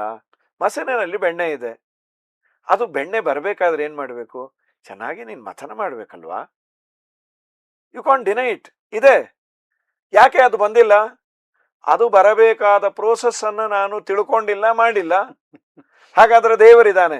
ಇದ್ದ ದೇವರು ಕಾಣಬೇಕಾದ್ರೆ ಚೆನ್ನಾಗಿ ಕಡಗೋಲನ್ನ, ಜ್ಞಾನವೆಂಬ ಕಡಗೋಲನ್ನ ಅಥವಾ ಬುದ್ಧಿ ಎಂಬ ಕಡಗೋಲನ್ನ ನೀನು ಹಾಕಿ ಮಥನ ಮಾಡಿದರೆ ಆ ಬೆಣ್ಣೆಯಂತೆ ದೇವರು ವ್ಯಕ್ತನಾಗ್ತಾನಣ್ಣ. ಆ ಜಗದಂಬೆ ಲಕ್ಷ್ಮೀದೇವಿ ಬರಬೇಕಾದ್ರೆ ನಿಧಾನಕ್ಕೆ ಬಾ. ಯಾಕೆ ಗೊತ್ತಾ? ನಿಧಾನಕ್ಕೆ ಅನ್ನೋದು ಎರಡು ರೀತಿಯಿಂದ. ನಮ್ಮಲ್ಲಿ ಹೇಳೋರು, ಅಲ್ಪನಿಗೆ ಐಶ್ವರ್ಯ ಬಂದ್ರೆ ಅರ್ಧರಾತ್ರಿ ಕೊಡೆ ಹಿಡ್ಕೊಂಡು ನಡೆದ ಅಂತ. ವಿವೇಕ ಇಲ್ಲದ ವಯಸ್ಸಿನಲ್ಲಿ ತುಂಬಾ ಸಂಬಳ ಬಂದ್ರೆ ಅಡ್ಡದಾರಿ ಹಿಡಿಯೋದು ಜಾಸ್ತಿ. ಇವತ್ತು ಪ್ರಾಯ ನಾನು ಎಲ್ಲ ಯಂಗ್ ಜನರೇಷನ್ ಅಂತ ಇಲ್ಲ, ಇನ್ ಜನರಲ್ ಇವತ್ತು ಕೆಲಸ ನನಗೆ ತಕ್ಷಣ ಸಿಕ್ಕಿಬಿಡತ್ತೆ, ಲಕ್ಷಾಂತರ ರೂಪಾಯಿ ಸಂಬಳ. ಇದರ ಪರಿಣಾಮ ಏನಾಗಿದೆ ಅಂದ್ರೆ ಅಪ್ಪ ಅಮ್ಮ ಅಂದ್ರೆ ಒಂಥರ ತಿರಸ್ಕಾರ. ಅವ್ರಿಗೇನು ಗೊತ್ತಿಲ್ಲ, ಇವ್ರಿಗೇನು ಗೊತ್ತಿಲ್ಲ, ಅವ್ರ ಮಾತು ಯಾಕೆ ಕೇಳಬೇಕು, ಇವ್ರ ಮಾತು ಯಾಕೆ ಕೇಳಬೇಕು, ಧರ್ಮ ಕರ್ಮ I don't like, I don't believe it ಅಂತ. ಇದೇ ನನಗೆ ನನ್ನ ಜೀವನ ಶುರುವಾಗಿ ನನ್ನ ಜೀವನದಲ್ಲಿ ಸ್ವಲ್ಪ ಸಂಸಾರದ ಬಿಸಿ ತಟ್ಟಿದಾಗ, 40-45 ವರ್ಷ ಆದಾಗ ಆ ಪ್ರೌಢತೆ ಏನ್ ಬಂದಿರತ್ತೆ, ಆಗ ಸಂಪತ್ತು ಬಂದ್ರೆ ಸರಿಯಾಗಿ ವಿನಿಯೋಗ ಆಗತ್ತೆ. ಅದಕ್ಕೆ ಅಮ್ಮ ನೀ ಬರೋದು ಸಡನ್ ಆಗಿ ಬರಬೇಡ, ಇದ್ದಕ್ಕಿದ್ದಾಗೆ ಬಂದೆ ಅಂದ್ರೆ ಇದ್ದಕ್ಕಿದ್ದಾಗೆ ಹೋಗಿ ಬಿಡುತ್ತೆ ಅದು. ಕೆಲವೊಂದು ಬಂತು, ಅವನು ಹುಚ್ಚಾಪಟ್ಟೆ ಜಲ್ಲಂ ಅಂತ ಖರ್ಚು ಮಾಡ್ತಾ ಇದ್ದ, ಅವನಿಗೆ ಸಂಪಾದನೆ ಬಂತು, ಬೇಕಾದಷ್ಟು ಲೋನ್ ತೆಗೆದುಕೊಂಡ್ಬಿಟ್ಟ, ಇದ್ದಕ್ಕಿದ್ದಾಗೆ ಕೆಲಸ ಹೊಟ್ಟೋಯ್ತು, ಆ ಲೋನ್ ಆಗಿಬಿಟ್ಟ. ಅದಾಗೋದು ಬೇಡ. ಮಜ್ಜಿಗೆ. ನಾನು ಫೈನಾನ್ಷಿಯಲ್ ಎಕ್ಸ್ಪರ್ಟ್ ಆಗಿ ಬಹಳಷ್ಟು ಈ ಲಾಟ್ರಿ ಹೊಡೆಯುವಂತವ್ರು, ಹೌದು, ತುಂಬಾ ಜನ ಯಾರು ಉದ್ಧಾರ ಆಗಿಲ್ಲ. ನಾವು ಅದೊಂದು ಸ್ಟಡಿ ಮಾಡ್ತಿದ್ವಿ, ಇನ್ನೊಂದು ಯೂಟ್ಯೂಬ್ ಚಾನೆಲ್ ಇದೆ ನಮ್ದು, ಅಲ್ಲಿ ಅರ್ಥದ ಬಗ್ಗೆನೆ ಹೇಳ್ತಿದ್ವಿ. ಬಹಳಷ್ಟು ಜನ ಈ ಸೌತ್ ಆಫ್ರಿಕನ್ ಸ್ಪೋರ್ಟ್ಸ್ ಪೀಪಲ್ ಕೋಟಿಗಟ್ಲೆ ದುಡ್ಡು ಬಂದ್ಬಿಡುತ್ತೆ ಅವ್ರಿಗೆ. ಸಡನ್ ಆಗಿ ಬಾಸ್ಕೆಟ್ ಬಾಲ್ ಅಲ್ಲಿ, ಇದರಲ್ಲಿ ಫುಟ್ಬಾಲ್ ಎಲ್ಲ ಕಿಂಗ್ಸ್ ಆಗ್ಬಿಡ್ತಾರ ಅವರು. ಬಾಕ್ಸರ್ಸ್ಗಳು ಇವರೆಲ್ಲ, ನಾನು ಹೆಸರು ಹೇಳಲ್ಲ, ಎಷ್ಟು ಜನ ದುಡ್ಡು ಕಳ್ಕೊಂಡಿದ್ದಾರೆ ಅಂದ್ರೆ ಪೂರ್ತಿ ಕೋಟ್ಯಾಂತರ ರೂಪಾಯಿ ಮಾಡಿ ಕೆಲವು ವರ್ಷಗಳಲ್ಲಿ ಎಲ್ಲಾ ಕಳ್ತು ಪಾಪರ್ ಚೀಟಿ ಹಾಕೊಂಡ್ಬಿಟ್ಟಿದ್ದಾರೆ. ಅಂದ್ರೆ ಅಷ್ಟು ಹಣ ಬಂದಿದ್ದು ಸೀದಾ, ಯಾಕಂದ್ರೆ ಅವ್ರಿಗೆ ಅದನ್ನು ವಿನಿಯೋಗ ಮಾಡೋದಾಗ್ಲಿ, ಅದಕ್ಕೆ ನೀವ್ ಹೇಳಿದ್ರಲ್ಲ ಸದ್ಗುಣಗಳಿಲ್ದೇ ಇದ್ರೆ, ಅದು ದುರ್ಗುಣಗಳಿದ್ರೆ ಅದಕ್ಕೆ ಖರ್ಚಾಗುತ್ತದು. ಇನ್ಯಾರೋ ಇವ್ರ ಹತ್ರ ಕಿತ್ಕೋತಾರೆ, ಇವ್ರಿಗೆ ಯಾರ ಬಂತು ಇನ್ನೊಬ್ರು ಕಿತ್ಕೊಳ್ತಾರೆ ಇವ್ರ ಹತ್ರ. ವೆಲ್ ಟ್ರೈನ್ಡ್ ಆದಂತಹ ಒಬ್ಬ ಆರ್ಮಿ ಅವನ ಹತ್ರ ಗನ್ ಇದ್ರೆ ಅವನು ಯಾರು ಟೆರರಿಸ್ಟೋ ಅವ್ರಿಗೆ ಮಾತ್ರ ಹೊಡಿತಾನೆ. ಈ ಟ್ರೈನಿಂಗೇ ಇಲ್ಲದೆ ಇರೋನು ಗನ್ನಿಂದ ಯಾರನ್ನ ಶೂಟ್ ಮಾಡ್ಲೇಬೇಕು ಅನ್ನೋ ಹಠ ಇರೋನ್ಗೆ ಸಿಕ್ಕೋರ್ಗೆ ಹೊಡೆದು ಬಿಡ್ತಾನೆ ಅವನು. He will be behind the bar. ಅದಾಗಬಾರ್ದು. ಹಣ, ನೀವು ಹೇಳಿದಂತೆ ನಿಜ. ಎರಡು ಕಾರಣ. ನನಗೆ ಒಂದು ಧಾರ್ಮಿಕ ಪ್ರಜ್ಞೆನೂ ಬೇಕು, ಹಣ ವಿನಿಯೋಗ ಮಾಡೋದು ಹೇಗೆ ಅಂತಾನೂ ಇರಬೇಕು. ಒಂದು ದೃಷ್ಟಿಯಲ್ಲಿ ಅತಿಯಾದ ಹಣ ನಮಗೆ ನಾವೇ ಕಟ್ಟಿಕೊಳ್ಳುವ ಬೇಡಿ ಅನ್ನೋದಕ್ಕೆ ಹಳೆಯ ಜನ ಅಥವಾ ಪುರಾಣಾದಿಗಳಲ್ಲಿ ಅತಿಯಾದ ಹಣ ಬೇಡಲಿಲ್ಲ. ಯಾಕೆಂದ್ರೆ ಅದು ಸ್ಲೋ ಪಾಯ್ಸನ್, ನಮ್ಮವರನ್ನ ದೂರ ಮಾಡತ್ತೆ. ನಮ್ಮ ಪುರಂದರದಾಸರ, ಇದೇ ವಿಜಯದಾಸರ ಎಲ್ಲರೂ ಹೇಳಿದ್ದಾರೆ. ಶ್ರೀಪಾದರಾಜರ ಒಂದು ಕೃತಿ ನೆನಪಾಗತ್ತೆ. ಹಣ ತುಂಬಾ ಬಂದಾಗ ನಿನಗೆ ಜಗತ್ತೇ ಫೇವರ್ ಅಂತ ಅನ್ಸತ್ತೆ. ನನ್ಗೇನು ಅನ್ಸತ್ತೆ, ನನ್ನ ವೈಟೇಜೇ ಆಗಿದೆ ಅಂತ. ಸರ್ವಥಾ ನಿನಗಲ್ಲ ಬಂದದ್ದು, ನಿನಗಾಗಿ ಬಂದದ್ದು, ನಿನ್ನಲ್ಲಿರೋ ಬ್ಯಾಂಕ್ ಬ್ಯಾಲೆನ್ಸ್ಗೆ. ಉಂಟಾದ ಕಾಲಕ್ಕೆ ನೆಂಟರು ಇಷ್ಟರು ಭಂಟರಾಗಿ ಬಂದು ಬಾಗಿಲ ಕಾಯುವರು. ಉಂಟಾದ ತನ ತಪ್ಪಿ ಬಡತನ ಬಾದರೆ ಒಂಟೆಯಂತೆ ಕತ್ತ ಮೇಲಕ್ಕೆತ್ತುವರು ಕಾಡ ಬೆಳೆದಿಂಗಳು. ಆದರೆ ನಿನ್ನಲ್ಲಿರುವ ಗುಣಕ್ಕೆ ಬೆಲೆ ಕೊಟ್ಟವನು ಹಣ ಇರ್ಲಿ ಬಿಡ್ಲಿ ಅವನು ಬರ್ತಾನೆ. ಇನ್ನೂ ಹೇಳಬೇಕು ಅಂದ್ರೆ ಹಣದಿಂದ ನೀನು ತುಂಬಾ ಶ್ರೀಮಂತನಾಗಿ ಸ್ವಲ್ಪ ಅವನನ್ನ ತಿರಸ್ಕಾರ ಭಾವನೆಯಿಂದ ನೋಡಿದಾಗ ಹಣ ಇದ್ದಾಗ ಬರಲ್ಲ ಅವನು. ಅವನು ನಿನ್ನ ಗುಣವನ್ನ ನೋಡಿ ಗುಣಕ್ಕೆ ಬೆಲೆ ಕೊಟ್ಟವರು ಯಾವತ್ತೂ ನಮ್ಮೊಟ್ಟಿಗೆ ಇರ್ತಾರೆ. ಹಣಕ್ಕೆ ಬೆಲೆ ಕೊಟ್ಟವರು ಹಣ ಇರೋವರೆಗೂ ಇರ್ತಾರೆ. ಆದ್ದರಿಂದ ನಮ್ಮಲ್ಲಿರುವ ಗುಣಗಳನ್ನ, ಅದರಲ್ಲೂ ನಿಧಾನಕ್ಕೆ ಬಾಮ್ಮ, ನನಗೆ ಈ ನೀಡೇನು ಅನ್ನೋದು ನಿನಗೆ ಗೊತ್ತು, ಯು ನೋ ಇಟ್. ನೋಡ್ರಿ, ಮಗುಕಿನ್ನ ತಾಯಿಗೆ ಚೆನ್ನಾಗಿ ಗೊತ್ತಲ್ವಾ ಅದಕ್ಕೇನು ಆಹಾರ ಬೇಕು, ಎಷ್ಟು ಔಷಧಿ ಬೇಕು, ನಿದ್ದೆ ಎಷ್ಟು ಬೇಕು ಅಂತ. ಇದು ನನ್ನ ತಾಯಿ ಆ ಲಕ್ಷ್ಮೀದೇವಿ, ನನಗೂ ಅವಳಿಗೂ ಇರೋ ಬಾಂಧವ್ಯ ಒಂದು ಜನ್ಮದ್ದಲ್ಲ, ಅನಾದಿ ಕಾಲದಿಂದ ನನ್ನ ತಾಯಿ. ಅಮ್ಮ, ನನಗೆ ಯಾವುದು ಡೈಜೆಸ್ಟ್ ಆಗತ್ತೆ, ನನಗೆ ಯಾವುದು ಉಪಯೋಗಕಾರಿ, ಅದು ನಿನಗೆ ಬಿಟ್ಟಿದ್ದೇನೆ, ನೀನೇ ಕೊಡು. ದಯಮಾಡಿ ನನಗೆ ಆಪ್ಷನ್ ಕೊಡಬೇಡ. ಯಾಕೆಂದ್ರೆ ಪೆದ್ದಾಗೆ ಮಗುಗೆ ಏನಾದ್ರು ತಗೋ ಅಂದ್ರೆ ಚಾಕು ತಗೊಂಬತ್ತದು. ಅಲ್ಲ, ಈಗ 1 ವರ್ಷದ ಮಕ್ಕಳಿಗೆ ಅದೆಲ್ಲ ಕಲಸಿ ಆ ಪೌಡರ್ಗಳೆಲ್ಲ ತಂದು ಅದು ಯಾವ್ದು ಡೈಜೆಸ್ಟ್ ಆಗುತ್ತೆ ಅದನ್ನ ಕೊಡ್ತಾರೆ ಮಕ್ಕಳಿಗೆ. ಹೌದು. ಈ ಅವ್ರಿಗೆ ಹೋಗ್ಬಿಟ್ಟು ಪಿಜ್ಜಾ ಬರ್ಗರ್ ಎಲ್ಲ ತಿನ್ಸಿದ್ರೆ ಅದು ಬದುಕತ್ತ? ಅದು ಆಗೋದಿಲ್ಲ. ಈ ಕಾನ್ಸೆಪ್ಟ್ ಅಲ್ಲಿ ನಮ್ಮಮ್ಮ ನಿಧಾನಕ್ಕೆ ಬಾ, ನಿನಗೆ ಬಿಟ್ಟಿದೆ. ಹೆಜ್ಜೆಯ ಮೇಲೊಂದು ಹೆಜ್ಜೆಯ ನೆಕ್ಕುತ್ತ ಗೆಜ್ಜೆಯ ಕಾಲಿನ ನುಲಿವ ಕಾರುಂಗ. ಅದೊಂದು ಲಕ್ಷ್ಮೀದೇವಿಯ ಸೌಂದರ್ಯ ದ್ಯೋತಕವೂ ಹೌದು, ಅದೊಂದು ಭಾಗ್ಯವೂ ಹೌದು. ನಮ್ಮ ಮನೆಯಲ್ಲಿ ಘಂಟಾನಾದ ಇತ್ತು ಅಂದ್ರೆ ಪಿಶಾಚಿಗಳೆಲ್ಲ ದೂರ ಹೋಗುತ್ತೆ. ಆಗಮಾರ್ಥಂತು ದೇವಾನಾಂ ಗಮನಾರ್ಥಂತು ರಕ್ಷಸ. ನನ್ನ ಮನೆಯಲ್ಲಿ ಲಕ್ಷ್ಮೀದೇವಿಯ ಆ ಕಾಲಿಗೆ ಕಟ್ಟಿದ ಗೆಜ್ಜೆಯ ನಾದ ಇತ್ತು ಅಂತಂದ್ರೆ ಈ ತೊಂದರೆ ಕೊಡುವಂತಹ ಪಿಶಾಚಿಗಳೆಲ್ಲ ದೂರ ಹೋಗ್ಲಿ. ಇದು ಒಂದು ಸಾಂಕೇತಿಕವಾಗಿ. ಸಜ್ಜನ ಸಾಧು ಪೂಜೆಯ ವೇಳೆಗೆ ಬಾ ಅಂತ. ನೀನು ಸಜ್ಜನ ಸಾಧುಗಳು, ಸಜ್ಜನರು ಮಾಡುವ ಸಾಧು ಅಂತ ಅವ್ರನ್ನೂ ತಗೋಬಹುದು, ಅಥವಾ ಸಜ್ಜನರು ಮಾಡುವ ಸಾಧು ಪೂಜೆಗೆ ಸರಿಯಾದ ಪೂಜೆ ಟೈಮಲ್ಲಿ ಬಾ. ಸರಿಯಾದ ಪೂಜೆಯನ್ನೇ ಸಜ್ಜನರು ಮಾಡ್ತಾರೆ.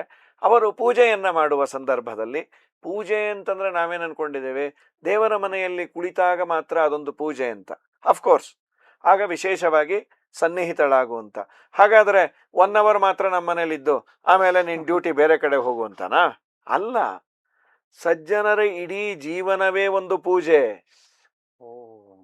ಸಜ್ಜನರು ಮಾಡೋದು ಯಾವುದೋ 1 ಗಂಟೆ ಪೂಜೆ ಮಾಡೋದಿಲ್ಲ. ನಮ್ಮ ಮಧ್ವಾಚಾರ್ಯರ ಬಗ್ಗೆ ಹೇಳ್ತಾ ಸುಮಧ್ವಿಜಯಲ್ಲಿ ಒಂದು ಹೇಳ್ತಾರೆ, ಅವರು ಪೂಜೆ ಮಾಡಿದ್ರು ಅಂತ. ಸುಮಧ್ವಿಜಯದ 14ನೇ ಸರ್ಗದಲ್ಲಿ ತಕ್ಷಣ ನಾರಾಯಣ ಪಂಡಿತಾಚಾರ್ಯ ಒಂದು ಕ್ಲಾರಿಫಿಕೇಶನ್ ಕೊಟ್ರು. ಇಲ್ಲಿ ಪೂಜೆ ಮಾಡಿ ದೇವ್ರ ಪೆಟ್ಟಿಗೆ ಕಟ್ಟಿಟ್ಟು ಅಂದ್ರೆ ಮಾರನೇ ದಿವಸದವರೆಗೂ ದೇವ್ರ ಸುದ್ದಿಗೆ ಹೋಗಲ್ಲ ಅಂತ ನಿಮ್ ತರ ಅನ್ಕೋಬೇಡಿ. ತಮರುಣ ಮಣಿವರ್ಣಂ ದಿವ್ಯ ದೇಹಾಖ್ಯ ಗೇಹೆ ಸ್ನಪಿತ ಪೃಥು ಮತಿ ಶ್ರದ್ಧಾನದಿ ಚಿತ್ತವಾರ್ಭಿಹಿ. ತಮ್ಮ ಹೃದಯ ಕಮಲದಲ್ಲಿ, ಹೃದಯ ಸಿಂಹಾಸನದಲ್ಲಿರುವ ದೇವರಿಗೆ ಸದಾ ಪೂಜೆ ಮಾಡ್ತಾ ಇರ್ತಾರೆ. ಅಲ್ಲಿ ನದಿ ಬೇಕಲ್ಲ, ನೀರಿಗೆ ಶ್ರದ್ಧೆ ಅನ್ನುವ ನದಿ ಹರಿತಾ ಇದೆ. ಆಸ್ತಿಕ್ಯ ಬುದ್ಧಿ, ದೇವರಿದ್ದಾನೆ, ಧರ್ಮ ಇದೆ, ಕರ್ಮ ಇದೆ, ನಾನು ಮಾಡುವ ಪುಣ್ಯದ ಕೆಲಸಕ್ಕೆ ಒಳ್ಳೇದಾಗತ್ತೆ ಅನ್ನುವ ನಂಬಿಕೆ ಏನಿದೆ, ಅದು ಹರಿಯುವ ನದಿ. ಆ ನದಿ ಹರಿತಾ ಇದೆ. ಅಲ್ಲಿರುವ ಚಿತ್ತವೆಂಬ ನೀರಿನಿಂದ ದೇವರಿಗೆ ಅಭಿಷೇಕ ಮಾಡಿ 8 ಪುಷ್ಪಗಳನ್ನು ಏರಿಸ್ತಾ ಇರ್ತಾರೆ. ಹಾಗಾಗಿ ಸಜ್ಜನರು ಮಾಡುವ ಪೂಜೆ ಅಂದ್ರೆ ಇಡೀ ಜೀವನವೇ ಒಂದು ಪೂಜೆ. ಆ ಪೂಜೆ ಪೂರ್ಣ ಮುಗಿಯೋವರೆಗೂ ನೀನು ಅವರಲ್ಲಿ ಇರು. ಇಡೀ ನನ್ನ ಜೀವನದಲ್ಲಿ ಕಾಲಕಾಲಕ್ಕೆ ಧೈರ್ಯ ಲಕ್ಷ್ಮಿ. ಆ ಲಕ್ಷ್ಮಿಯಲ್ಲಿ ಅನೇಕ ವಿಧ ಉಂಟು, ಪ್ರಾಯಃ ನೀವು ಅದನ್ನು ಕೇಳಬಹುದು. ಎಲ್ಲಿ ಧೈರ್ಯ ಬೇಕೋ ಅಲ್ಲಿ ನೀನು ಕೊಡು ಆ ಧೈರ್ಯವನ್ನ. ಮನೆ ನನ್ನ ವಂಶ ಮುಂದುವರಿಬೇಕು, ಸಂತಾನ ಲಕ್ಷ್ಮಿಯಾಗಿ ನೀನು ಬಂದಿರು. ನನ್ನ ಜೀವನ ನಡಿಬೇಕಾದ್ರೆ ಮನೆಯಲ್ಲಿ ಸಂಪತ್ತಿದೆ ರೀ, ಧಾನ್ಯವೇ ಇಲ್ಲ ಅಂದ್ರೆ ಏನ್ ಮಾಡೋದು? ಹಣ ಇದೆ, ಕೊಂಡುಕೊಳ್ಳುವ ಅಂದ್ರೆ ಬಂದ್, ದಿನ ಅಂಗಡಿ ಬಂದು ಬಂದು ಬಂದು. ನಿನ್ನಲ್ಲಿ ಧಾನ್ಯ ಇಲ್ಲ ಅಂದ್ರೆ ಧಾನ್ಯ ಲಕ್ಷ್ಮಿಯಾಗಿ ನನ್ನ ಮನೆಯಲ್ಲಿರು, ದವಸ ಧಾನ್ಯವನ್ನ ಕೊಡುವಳಾಗು. ಅಷ್ಟಲಕ್ಷ್ಮಿಯರು ಅಂತಾರಲ್ಲ, ಸಂಪತ್ತು ಬೇಕು, ಸೌಭಾಗ್ಯ ಬೇಕು. ಇನ್ನ ಗಜಲಕ್ಷ್ಮಿ, ಗಜದ ಮೇಲೆ ನಾವೇನು ಕೂಡೋದು ಬೇಡ. ಇವತ್ತು ಗಜರೂಪದಲ್ಲಿರುವ ಐರಾವತಾದಿ ಬಸ್ಸುಗಳಲ್ಲಿ ಹೋಗುವ ಭಾಗ್ಯವನ್ನು ಕೊಡು, ಸಂಪತ್ತು ಬೇಕಲ್ವಾ? ಈ ಅಭಿಪ್ರಾಯದಲ್ಲಿ ಈ ಮೊದಲನೇ ಒಂದು ಚರಣನ ತಾವು ತಿಳಿಸ್ಕೊಟ್ರಿ. ಹೆಜ್ಜೆಯ ಮೇಲೊಂದು ಹೆಜ್ಜೆಯ ನಿಕ್ಕುತ್ತ ಗೆಜ್ಜೆ ಕಾಲ್ಗಳ ನಾದವ ತೋರುತ್ತ, ನಿಧಾನಕ್ಕೆ ಬಾ, ನನಗೆ ಯಾವ್ದು ಸರಿ ಅದನ್ನ ಕೊಡು. ನನ್ನೊಂದು ಸಮರಿ ಮಾಡ್ಬಿಡ್ತಾ ಇದೀನಿ ವೀಕ್ಷಕರಿಗೋಸ್ಕರ. ಹೆಜ್ಜೆಯ ಮೇಲೊಂದು ಹೆಜ್ಜೆ ಅಂದ್ರೆ ನಿಧಾನಕ್ಕೆ ಬಾ. ನಿಧಾನಕ್ಕೆ ಅಂದ್ರೆ ನನಗೆ ಗೊತ್ತಿಲ್ಲ, ಯಾವುದು ನನಗೆ ಅನುಕೂಲ, ನೀನು ತಾಯಿ ಅದನ್ನ ನನಗೆ ನಾನು ಅದಕ್ಕೆ ಬುದ್ಧಿ ಮೊದಲು ಗುಣಗಳನ್ನ ಕೊಟ್ಟು ಆಮೇಲೆ ಸಂಪತ್ತು ಕೊಡು ಅಂತ ನಾವು ನಿಧಾನವಾಗಿ ಬಾ ಅಂತ ತುಂಬಾ ಚೆನ್ನಾಗಿ ತಿಳಿಸಿದ್ರಿ. ಅದೇ ತರ ಆ ಆ ಗೆಜ್ಜೆಯ ನಾದದಿಂದ ಎಲ್ಲ ಆ ದುಷ್ಟ ಶಕ್ತಿಗಳು ದೂರ ಆಗುತ್ತೆ ಅಂತ ಹೇಳಿದ್ರಿ. ಆಮೇಲೆ ಸಜ್ಜನ ಸಾಧು ಪೂಜೆಯ ವೇಳೆ ಅಂದ್ರೆ ಯಾವಾಗ್ಲೂ ನಮ್ಮ ಮನಸ್ಸಿನಲ್ಲಿ ಆ ಭಗವಂತನ ಚಿಂತನೆ ನಡೀತಾ ಇರಬೇಕು. ಅದು ನಿಜವಾದ ಪೂಜೆ, ಅದು ಸಜ್ಜನರು ಮಾಡುವಂಥದ್ದು. ಆ ಥರ ಬಾರಮ್ಮ ಲಕ್ಷ್ಮಿ ಅಂತ ತಾವು ತಿಳಿಸಿದ್ರಿ. ಇನ್ನು ನೆಕ್ಸ್ಟ್ ಇನ್ನೊಂದು ಹೇಳ್ಬಿಡ್ತೀನಿ, ಗೆಜ್ಜೆಯ ಕಾಲಿನ ನಾದದಿಂದ ಇನ್ನೂ ಒಂದು. ನಿನಗೆ ಒಂದು ರೀತಿ ಸದ್ದು ಅಂದ್ರೆ ಅಲಾರಂ, ಇದು ಒಂದು ತಲೆಯಲ್ಲಿರ್ಲಿ, ಇದು ನಿನ್ನದಲ್ಲ, ಅವಳು ಕೊಟ್ಟ ಭಾಗ್ಯ ಇದು. ನೀನ್ ಜಸ್ಟ್ GPA ಹೋಲ್ಡರ್. ಅದನ್ನ ಆ ಯಜಮಾನಿಯ ಪರ್ಮಿಷನ್ ನಿಂದ ನೀನು ಬಳಸು.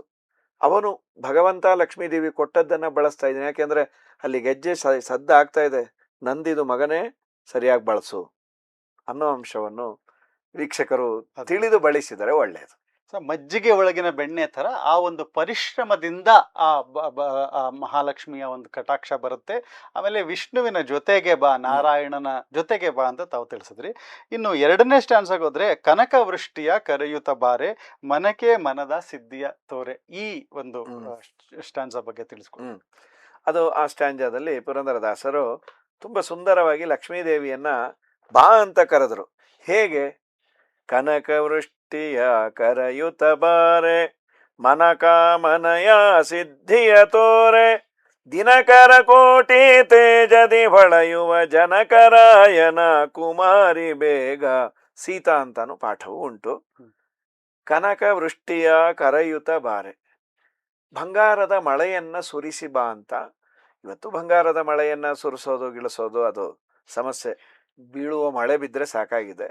ಇತಿಹಾಸಗಳಲ್ಲಿ ನಾವು ಕೇಳ್ತೇವೆ, ಲಕ್ಷ್ಮೀ ಹೃದಯ ಹಾಗೂ ನಾರಾಯಣ ಹೃದಯ ಅಂತ ಎರಡು ಅಥರ್ವಣಕ್ಕೆ ಸಂಬಂಧಪಟ್ಟ ಗ್ರಂಥದಲ್ಲಿ ಇರುವ ಒಂದು ಸ್ತೋತ್ರ ಭಾಗ. ಅದನ್ನು ನಾವು ಪಾರಾಯಣ ಮಾಡಿದರೆ ಮಹಾಲಕ್ಷ್ಮೀ ದೇವಿಯ ವಿಶೇಷವಾದ ಅನುಗ್ರಹ ಆಗತ್ತೆ ಅಂತ ಈಗೂ ಶಿಷ್ಟಾಚಾರ ಪರಂಪರೆ ಶುಕ್ರವಾರದ ದಿವಸ ಶ್ರಾವಣ ಹಾಗೂ ಆಶ್ವೀಜ ಮಾಸಗಳಲ್ಲಿ ಮಾಡುವ ಪದ್ಧತಿ ಇದೆ. ಕೆಲವರು ಪ್ರತಿ ಶುಕ್ರವಾರ ಮಾಡ್ತಾರೆ. ಅಲ್ಲಿ ಲಕ್ಷ್ಮೀದೇವಿನೇ ಹೇಳಿದಾಳೆ, ಲಕ್ಷ್ಮೀ ಹೃದಯ ಸ್ವಲ್ಪ ದೊಡ್ಡದು, ನಾರಾಯಣ ಹೃದಯ ಚಿಕ್ಕದಾಗಿದೆ. ನೀವು ನಾರಾಯಣ ಹೃದಯವನ್ನ ಪಾರಾಯಣ ಮಾಡದೆ ಬರೀ ನನ್ನ ಸ್ತೋತ್ರವನ್ನ ಮಾತ್ರ ಮಾಡಿದರೆ ನಿಮಗೆ ಒಲಿಯೋದಲ್ಲ, ನಾನು ಶಪಿಸ್ತೇನೆ ಅಂತ ಹೇಳ್ತಾಳೆ. ಹಾಗಾಗಿ ಸದಾ ಜೊತೆಯಲ್ಲಿ ಇರುವ ಜಗದಂಬೆ ನಿತ್ಯಾವಿಯೋಗಿನಿ ಪ್ರಕೃತದಲ್ಲಿ ಕನಕವೃಷ್ಟಿಯ ಇದು ಲಕ್ಷ್ಮೀ ಹೃದಯ ನಾರಾಯಣ ಹೃದಯವನ್ನ ಪಾರಾಯಣ ಮಾಡಿ ಸುವರ್ಣ ವೃಷ್ಟಿಯನ್ನ ವಿದ್ಯಾರಣ್ಯನು ತರಿಸಿದ್ರು ಅಂತ ಹೀಗೊಂದು ಇತಿಹಾಸ ಹಿರಿಯರ ಬಾಯಿಂದ ಕೇಳಿದ್ದುಂಟು. ಇರ್ಲಿ, ಮಳೆ ಸುರಿಯೋದು ಅನ್ನೋದಕ್ಕೇನು ಗೊತ್ತಾ? ನನ್ನ ಮನೆಯಲ್ಲಿ ಕೊರತೆ ಇಲ್ಲದಂತೆ ನೀನು ನನಗೆ ಸಂಪತ್ತನ್ನ ಕೊಡು. ಕನಕ ಅಂದ್ರೆ ಕೇವಲ ಬಂಗಾರ ಅಂತಲ್ಲ, ಪ್ರಾಯ ಕರೆನ್ಸಿ ಅಂತ ಇವತ್ತು ಬಂದಿದೆ. ಹಿಂದೆಲ್ಲ ಇದ್ದದ್ದು ಬಾರ್ಟರ್ ಸಿಸ್ಟಮು. ನಾನು ನಿನಗೆ ಬೇಳೆಯನ್ನು ಕೊಡ್ತೇನೆ, ನೀನು ಅಕ್ಕಿಯನ್ನು ಕೊಡು, ಅಥವಾ ನಾನು ನಿನಗೆ ಬಂಗಾರ ಕೊಡ್ತೇನೆ, ಬೆಳ್ಳಿಯನ್ನು ಕೊಡು. ಈ ದವಸ ಧಾನ್ಯ ರೂಪದ ತೆಗೆದುಕೊಳ್ಳೋದು ಮಾಡೋದು ಅಂತ. ಕನಕವೃಷ್ಟಿಯ ಅಂತಂದ್ರೆ ನನ್ನ ಮನೆಯಲ್ಲಿ ಜೀವನಕ್ಕೆ ಬೇಕಾಗುವಂತಹ ಪದಾರ್ಥಗಳ ಒಂದು ಮಳೆ ಸುರಿಸು, ಕೊರತೆ ಇಲ್ಲದಂತೆ ಮಾಡು. ಸಾಮಾನ್ಯವಾಗಿ ದೇಶ ಸಮೃದ್ಧಿಯಾಗಿದೆ ಅನ್ನೋದು ಮಳೆ ಬೆಳೆ ಎಲ್ಲ ಚೆನ್ನಾಗಾಗ್ತಾ ಇದೆ. ಹೌದು, ನಾವು ಕೇಳೋದೇ ಅಲ್ವಾ, ಚೆನ್ನಾಗಿ ಮಳೆ ಆಗಲಿ, ಮಳೆಯಿಂದ ಬೆಳೆ, ಬೆಳೆಯಿಂದ ಬದುಕು ಚಂದ ಅಂತ. ಕನಕವೃಷ್ಟಿಯ ಕರೆಯುತ ಬಾರೆ, ನೀನು ಮನ ಕಾಮನೆಯ ಮನಸ್ಸಿನ ಎಲ್ಲ ಕಾಮನೆಗಳನ್ನ ನೀನು ಈಡೇರಿಸು. ಮತ್ತೆ ಯಥಾ ಪ್ರಕಾರ ಕೇಳೋದೇನು ಗೊತ್ತಾ? ಫಸ್ಟ್ ಆಫ್ ಆಲ್ ನನಗೆ ಮನಸ್ಸಿಗೆ ಕೆಟ್ಟ ಕಾಮನೆಯನ್ನೇ ಕೊಡಬೇಡ.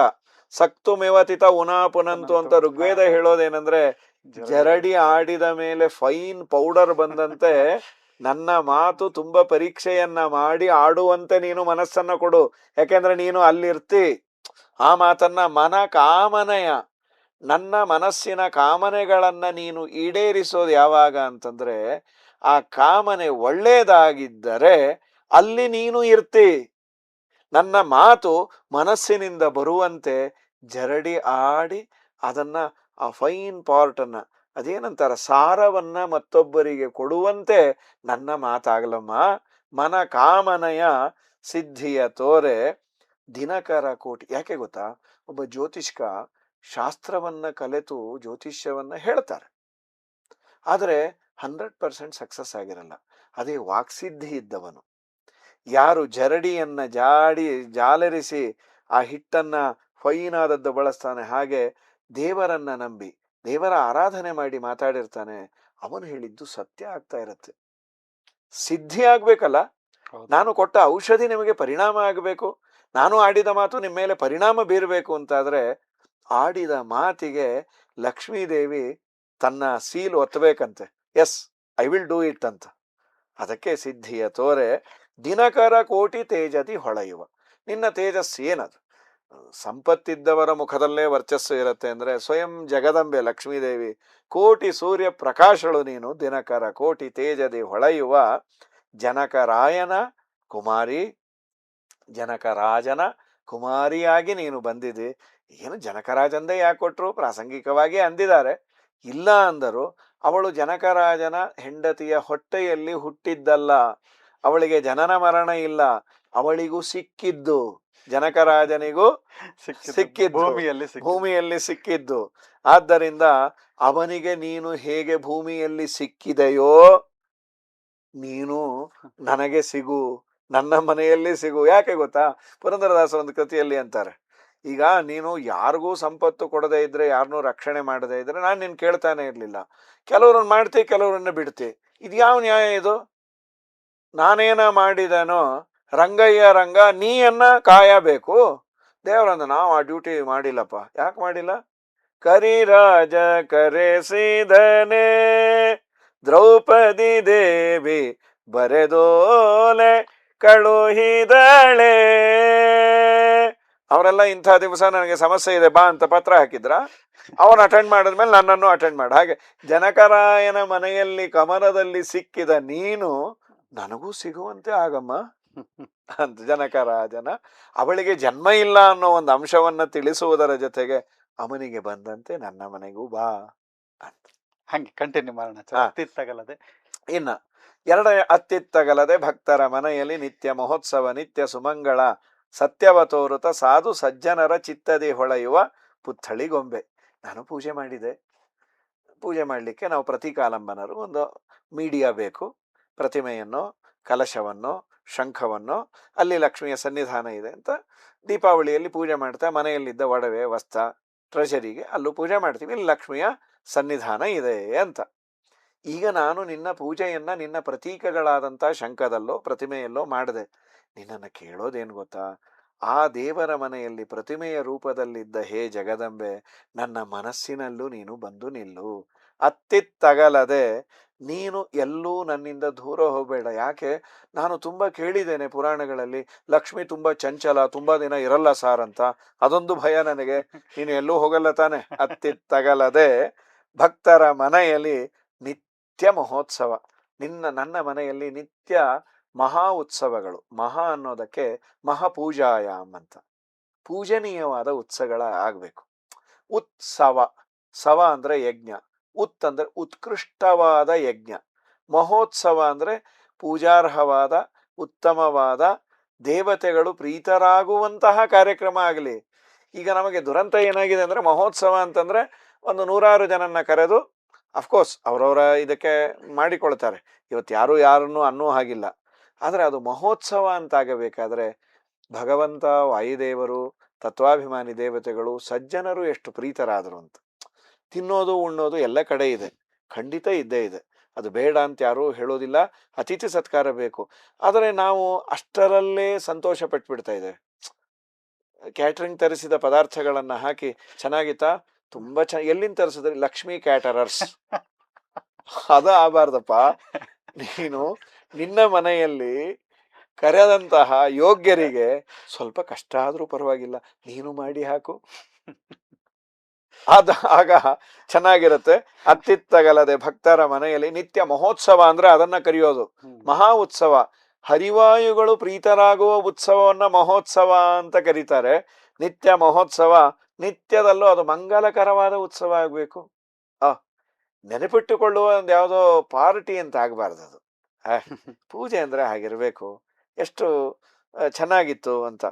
ಸತ್ಯವ ತೋರುತ ಸಾಧು ಸಜ್ಜನರ ಚಿತ್ತದಿ ಹೊಳೆಯುವ ಪುತ್ಥಳಿಗೊಂಬೆ. ನೀನು ನಿನ್ನನ್ನ ಪೂಜೆಯನ್ನ ಮಾಡುವವರಿಗೆ ಅನುಗ್ರಹ ಮಾಡಿದಾಳೆ ನೋಡಿ, ಅವರು ಅಷ್ಟೆಲ್ಲ ಚೆನ್ನಾಗಿ ಆರಾಧನೆ ಮಾಡ್ತಾರೆ ಅನ್ನೋದು ಎಲ್ಲರಿಗೂ ಕನ್ವಿನ್ಸ್ ಆಗಬೇಕು. ಸತ್ಯವ ತೋರುತ ಅಕ್ನಾಲೆಡ್ಜ್ಮೆಂಟ್ ಬೇಕು, ಇಲ್ಲಾಂದ್ರೆ ಯಾರು ನಂಬೋದಿಲ್ಲ ನಿನ್ನನ್ನ. ಅವರು ಚೆನ್ನಾಗಿ ಮಾಡ್ತಾರೆ, ಅದಕ್ಕೆ ಅವ್ರಿಗೆಲ್ಲ ದೇವರು ಕೊಟ್ಟಿಯಾನೆ ಅನ್ನುವಂತೆ ಇರಬೇಕು. ಯಾಕೆಂದ್ರೆ ಇವತ್ತು ತುಂಬಾ ಒಂದು ರೀತಿಯಾಗಿ ದೇವರಿಲ್ಲ ಅನ್ನುವ ನಾಸ್ತಿಕ ಕಾಲದಲ್ಲಿ ಆಸ್ತಿಕತೆಯನ್ನು ಉಳಿಸಿಕೊಳ್ಬೇಕಾದ್ರೆ ನಮ್ಮಮ್ಮ ನೀನೊಂಚೂರು ಅಕ್ನಾಲೆಜ್ಮೆಂಟ್ ಆಗ ಕೊಡು. ನಿನ್ನನ್ನು ನಂಬಿದವರನ್ನು ಚೆನ್ನಾಗಿಟ್ರೆ, ದೇವರನ್ನ ನಂಬಿದ್ರೆ ಕೈ ಬಿಡೋದಿಲ್ಲ. ನಂಬಿ ಕೆಟ್ಟವರಿಲ್ಲವೋ. ನನಗೆ ನಾನು ಸಾವಿರಾರು ಕೋಟಿಯನ್ನ ಸಂಪಾದನೆ ಮಾಡಬೇಕು ಅಂತಿಲ್ಲ. ಆ ಸಜ್ಜನಿಕೆ, ಸೌಜನ್ಯಶೀಲತೆ, ಪಾಠ ಪ್ರವಚನಗಳನ್ನ ಮಾಡುವ ಭಾಗ್ಯ, ನನ್ನ ಮನೆತನದ ಸಂಪ್ರದಾಯಗಳನ್ನ ಬಿಡದೆ ಮಾಡುವಂತಹ ಆ ಭಾಗ್ಯ ಕೊಟ್ಟು, ನನ್ನ ಜೊತೆಯಲ್ಲಿ ನನ್ನ ಮಕ್ಕಳು, ನನ್ನ ಹೆಂಡತಿ, ಅವ್ರ ಜೊತೆ ಇರುವಂತಹ ಭಾಗ್ಯ ಇದೆಯಲ್ಲ, ಇದು ಎಷ್ಟು ಕೋಟಿ ಕೊಟ್ರೆ ಬರತ್ರಿ? ಇದನ್ನ ಕೊಡು. ಇದು ನೀನು ಈ ಅಕ್ನಾಲೆಜ್ಮೆಂಟ್ ಅನ್ನು ಕೊಡು, ಸತ್ಯವನ್ನ ನೀನು ತೋರು. ಎಸ್, ಅವರು ಪೂಜೆ ಪುನಸ್ಕಾರವನ್ನು ಮಾಡಿಕೊಂಡದ್ದರಿಂದ ಹಿರಿಯರಿಗೆ ಎಲ್ಲರೂ ತಗ್ಗಿ ಬಗ್ಗಿ ನಡೆದ. ಇದು ಎಷ್ಟು ಮನೆಯಲ್ಲಿ ಇವತ್ತು ನಾವು ನೋಡ್ತೇವೆ. ನಾವು ಈ ರೀತಿ ಚಿಂತನೆ ಮಾಡೋದು ಬಿಟ್ಟಿದ್ದೇವೆ. ಹಣವೇ ದೊಡ್ಡದು ಅನ್ಕೊಂಡಿದ್ದರ ಪರಿಣಾಮ ಅಂದ್ರೆ ಮಕ್ಕಳು ನಮ್ಮ ತಂದೆ ತಾಯಿ ಮಾತು ಕೇಳ್ತಾರೆ ಅನ್ನೋದು ಅದೊಂದು ಭಾಗ್ಯ. ಇದೊಂದು ಆಶ್ಚರ್ಯ. ಇವತ್ತು ಕೆಲವರು ಹೇಳ್ತಾರೆ, ನಿಮ್ ಮಗನ್ನ ಸೈಕ್ರಿಯಾಟಿಸ್ಟ್ ಹತ್ತ ತೋರಿಸ್ರಿ ಅಂತ. ಯಾಕೆ? ಇನ್ನೂ ನಿಮ್ ಮಾತು ಕೇಳ್ತಾ ಇದ್ದಾನಲ್ಲ ಅಂತ. ಈ ಸ್ಥಿತಿಯಲ್ಲಿ ನಾವಿದ್ದೇವೆ. ಅದು ನಿಜವಾಗ್ಲೂ ವಯಸ್ಸಾದಂತಹ ಆ ಜೀವ ಬಯಸೋದೇನು? ನಾನು ಇಷ್ಟು ದಿನ ದೇವರನ್ನ ಆರಾಧನೆ ಮಾಡಿದೆ. ದೇವರೇ, ನೀನು ಕೋಲು ತೆಗೆದುಕೊಂಡು ಬಂದು ನಮ್ಮನ್ನೇನು ರಕ್ಷಣೆ ಮಾಡೋದಿಲ್ಲ. ನಾನು ಹೆತ್ತವರಲ್ಲಿ ನಿಂತು ಪ್ರೇರಕನಾಗಿ ನನಗೆ ಊರುಗೋಲಾಗಿ ಇರೋ. ಸತ್ಯವ ತೋರುತ ಸಾಧು ಸಜ್ಜನರ ಚಿತ್ತದಿ ಹೊಳೆಯುವ ಪುತ್ಥಳಿಗೊಂಬೆ. ಸಜ್ಜನರ ಮನಸ್ಸಿನಲ್ಲಿ ಮಾತ್ರ ಹೊಳೆಯುವ ಹೇ ಜಗದಂಬೆ. ಆ ತರಹದ ಭಾಗ್ಯವನ್ನ ಕೊಡುವವಳಾಗಿ ನನ್ನ ಮನೆಗೆ ಬಾಮ್ಮ. ಅದಾದ ಮೇಲೆ ಶಂಕೆ ಇಲ್ಲದ ಅಥವಾ ಸಂಖ್ಯೆ ಇಲ್ಲದ ಎರಡು ರೀತಿ. ಅಪರಿಮಿತವಾದ ಸಂಪತ್ತನ್ನ ಕೊಡುವಂತಾನು ಅನ್ಬೋದು, ಶಂಕೆ ಇಲ್ಲದ ಭಾಗ್ಯ ಕೊಟ್ಟು. ಭಾಗ್ಯ ಬಂದಿದೆ, ಇದಿರತ್ತೋ ಬಿಡತ್ತೋ, ಹೊಟ್ಟೋದ್ರೆ ಕಷ್ಟ. ಈ ಶಂಕೆ ಇತ್ತು ಅಂದ್ರೆ ಲೋಭತನ ಬಂದೋಗತ್ತೆ. ಹುಚ್ಚುಚ್ಚ ಖರ್ಚು ಮಾಡಬೇಡಿ, ಬಂದಿದೆ. ಅದು ಸಾಯೋವರೆಗೂ ಖರ್ಚು ಮಾಡದೇನೆ ಅದನ್ನು ನೋಡ್ಕೊಳ್ಳಿಕ್ಕೆ ಹೋಗೋದಾಗಬಾರ್ದು. ನಿಶ್ಶಂಕೆಯಿಂದ ಇದು ನನ್ನದಲ್ಲ, ಅವಳು ಕೊಟ್ಟಿರೋದು, ಅದನ್ನ ಅವರ ಗಂಡನಿಗೆ ವಿನಿಯೋಗ ಮಾಡುವ ಭಗವಂತನಿಗೆ, ಲಕ್ಷ್ಮಿ ಕೊಟ್ಟದ್ದನ್ನ ಲಕ್ಷ್ಮೀ ನಾರಾಯಣರಿಗೆ ವಿನಿಯೋಗ ಮಾಡಿದ್ರೆ ಅವರು ಕೊಡ್ತಾರೆ. ತುಂಬಾ ಜನ ದುಡ್ಡು ನೋಡೇ ಸಂತೋಷ ಪಡ್ತಾರೆ, ಹೌದು, ಖರ್ಚೇ ಮಾಡಲ್ಲ. ಅದು ಅದು ಒಳ್ಳೇದಾ ಕೆಟ್ಟದ ಆಚಾರ್ಯ? ಅದು ಹೀಗಿದೆ ರೀ. ಖಂಡಿತ ಧನವನ್ನ ತುಂಬಾ ಸಂಗ್ರಹ ಮಾಡಬೇಡ ಅಂತಾನೆ ಶಾಸ್ತ್ರ ಹೇಳತ್ತೆ. ಯಾಕೆಂದ್ರೆ ಅದರ ಮೇಲೆ ಮೋಹ ಶುರು ಆಗತ್ತೆ, ಧನ ಮೋಹ. ನಮ್ಮ ಪುರಂದರದಾಸರೇ ಶಿಶು ಮೋಹ, ಸತಿ ಮೋಹ ಇವುಗಳನ್ನ ಹೇಳ್ತಾರೆ. ಅದನ್ನ ಸದ್ವಿನಿಯೋಗ ಮಾಡು, ದುರ್ವಿನಿಯೋಗ ಮಾಡಬೇಡ. ತುಂಬಾ ಹಣ ಇದೆ ಅಂತ ಹೇಳಿ ಹುಚ್ಚುಚ್ಚಾಗಿ ವಿನಿಯೋಗ ಮಾಡಬೇಡ. ಲಕ್ಷ್ಮೀದೇವಿ ಸ್ವಭಾವ ಅಂತೆ, ಮರ್ಯಾದೆ ಕೊಟ್ರೆ ಮರ್ಯಾದೆಯಿಂದ ಇರ್ತಾಳಂತೆ. ನೀನಿದೆ ಅಂತ ಹೇಳಿ ಏಕ್ ದಿನ ಕಾ ಸುಲ್ತಾನ್ ಎಲ್ಲ ಒಂದೇ ದಿವಸ ಹಾಳು ಮಾಡ್ಲಿಕ್ಕೆ ಹೋಗಬೇಡ. ಆದರೆ ಸಜ್ಜನರು, ಯೋಗ್ಯರು, ಒಳ್ಳೆ ಕೆಲಸ ನಡೀತಾ ಇದೆ ಅನ್ನೋ ಕಡೆ ನೀನು ಅದನ್ನು ವಿನಿಯೋಗ ಮಾಡು ಅಂತ. ಈ ಮಾತುಗಳೆಲ್ಲ ಮಹಾಭಾರತದಲ್ಲಿರುವ ಮಾತು. ಅದನ್ನ ಬರೆದಿದ್ದಾರೆ ಇವರು. ಭಾಗ್ಯವ ಕೊಟ್ಟು ಕಂಕಣ ಕೈಯ ತಿರುವುತ ಬಾರೆ, ನಿನ್ನ ಕಂಕಣಗಳಿಂದ ಸರಿಸಿದಂತಹ ಕೈ ನನ್ನ ಮನೆಯಲ್ಲಿ ಸದ್ದು ಮಾಡಿಕೊಂಡು ಬಾ. ವಾದಿರಾಜರು ಒಂದ್ ಕಡೆ ಕೇಳ್ತಾರೆ ರುಕ್ಮಿಣೀಶ ವಿಜಯದಲ್ಲಿ, ಕೃಷ್ಣ ನೀನು ನನಗೆ ಅನುಗ್ರಹ ಮಾಡು. ಯಾಕೆ ಅಂದ್ರೆ ನಿನ್ನ ಕಂಕಣದಿಂದ ಭರಿತವಾದ ಆ ಲಕ್ಷ್ಮಿಯನ್ನ ಆಲಿಂಗನ ಮಾಡಿಕೊಂಡಂತ, ಅಥವಾ ಲಕ್ಷ್ಮಿಯಿಂದ ಆಲಿಂಗಿತವಾದ ಲಕ್ಷ್ಮಿಯನ್ನ ಆಲಿಂಗನ ಮಾಡಿಕೊಂಡ ಆ ಕೈಗಳು ನನಗೆ ಅನುಗ್ರಹ ಮಾಡಲಾರದೆ ಕಂಕಣ ಕೈಯ ತಿರುವುತ ಬಾರೆ. ಕುಂಕುಮಾಂಕಿತ ಇನ್ನೂ ಒಂದು. ಇವೆಲ್ಲವೂ ಮನೆಯಲ್ಲಿ ಒಂದು ಸೌಮಂಗಲ್ಯದ ಸಂಕೇತ, ಸಂತೋಷದ ಸಂಕೇತ. ಬಳೆಯನಾದ ಪ್ರಾಯ ಇವತ್ತು ಈ ರೀತಿಯ ಅನುಭವ ಕಡಿಮೆ. ಮನೆಯಲ್ಲಿ ಹೋದಾಗ ಗಂಡಸು ಬಾಗಿಲು ತೆಗೆದ ಮೇಲೆ ಇವರ ಮನೆಯಲ್ಲಿ ಹೆಣ್ಣು ಇದಾಳ ಇಲ್ವಾ? ಯಾಕೆಂದ್ರೆ ಗಂಡಿಗೆ ಎಲ್ಲ ಮಾಡಿಕೊಡೋದು ಕಷ್ಟ. ನಾನು ಎಲ್ಲಿಂದಲೋ ಬಂದೆ, ಇವತ್ತಿನಷ್ಟು ಅನುಕೂಲತೆ ಇಲ್ಲ, ಫೋನು ಗೀನು ಎಲ್ಲ. ಇವರ ಮನೆಯಲ್ಲಿ 4 ದಿನ ಇರಬೇಕು ಅನ್ಕೊಂಡಿದ್ದೇನೆ. ಅವನಿಗೆ ಹಾಕೋರಿಲ್ಲ ಅಂತಾದ್ರೆ ಕಷ್ಟ. ಇದಾರೋ ಬಿಟ್ಟಿಯಾರೋ ಕೇಳೋದು ಕಷ್ಟ. ಆ ಬಳೆಯ ಶಬ್ದದಿಂದ ಇವರ ಮನೆಯಲ್ಲಿ ಯಾವುದೋ ಹೆಣ್ಣು ಇರಬಹುದು. ಯಾರೋ ಇದಾರೆ ಸಪೋರ್ಟ್ ಮಾಡೋದಕ್ಕೆ, Yes. ತೊಂದ್ರೆ ಇಲ್ಲ ಅಂತ ಒಂದು ಐಡಿಯಾ. ಅವ್ರು ಇದಾರೆ ಅಂದ್ರೆ ಒಂದು ಧೈರ್ಯ. ಮನೆಯಲ್ಲಿ ಒಂದು ಹೆಣ್ಣು ಇದ್ದಾಳೆ ಅಂತಾದ್ರೆ ಅವನ ಆಗು ಹೋಗುಗಳನ್ನ ನೋಡಿಕೊಂಡಂತೆ ಸದ್ಗೃಹಿಣಿಯಾದವಳು ನನಗೂ ಒಂದು ತುತ್ತು ಹಾಕ್ತಾಳೆ. ಹಾಗಾಗಿ ಕಂಕಣ ಕೈಯ ತಿರುವುತ ಬಾರೆ ಕುಂಕುಮಾಂಕಿತೆ ಪಂಕಜ ಲೋಚನೆ, ಒಳ್ಳೆ ಕಮಲದಂತ ಮುಖ, ಅದರಲ್ಲಿ ಕುಂಕುಮದಿಂದ ಅಂಕಿತಳಾಗಿದೆ. ಅರಿಶಿನ ಕುಂಕುಮ ಇದು ಸೌಭಾಗ್ಯದ ಸಂಕೇತ, ಸುಮಂಗಲಿ ಸ್ತ್ರೀಯರ ಸಂಕೇತ.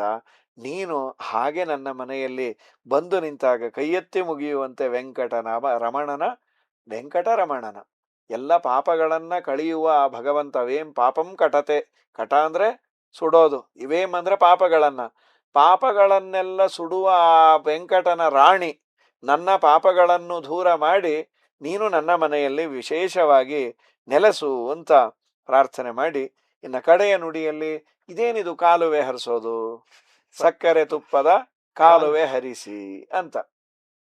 ಅಂದ್ರೆ ಯಾರ ಮನೆಯಲ್ಲಿ ಸಂಪತ್ತು ಇರುತ್ತೆ, ಸಹಜವಾಗಿ ಒಂದು ರೀತಿ ಆಡುವ ಭಾಷೆಯ ಸೌಂದರ್ಯ ಅದು. ಅವ್ರ ಮನೇಲಿ ಏನಪ್ಪಾ, ಏನದು ಹೊಳೆ ಹರಿತಾ ಇದೆ ಅಂತ, ಹಾಲಿನ ಹೊಳೆ. ಅವ್ರು ಹಾಲು ತುಪ್ಪದಲ್ಲೇ ಕೈ ತೊಳಿತಾರೆ ಹಾಲು ತುಪ್ಪ ಆಗಿದ್ದಕ್ಕೆ ಕೈ ತೊಳೆಯೋದು ಜಿಡ್ಡು ಅಂತ, ಹಾಲು ತುಪ್ಪದಲ್ಲೇ ಕೈ ತೊಳ್ಕೊಂಡ್ರೆ ಹೋಗತ್ತೆಲ್ಲಿ?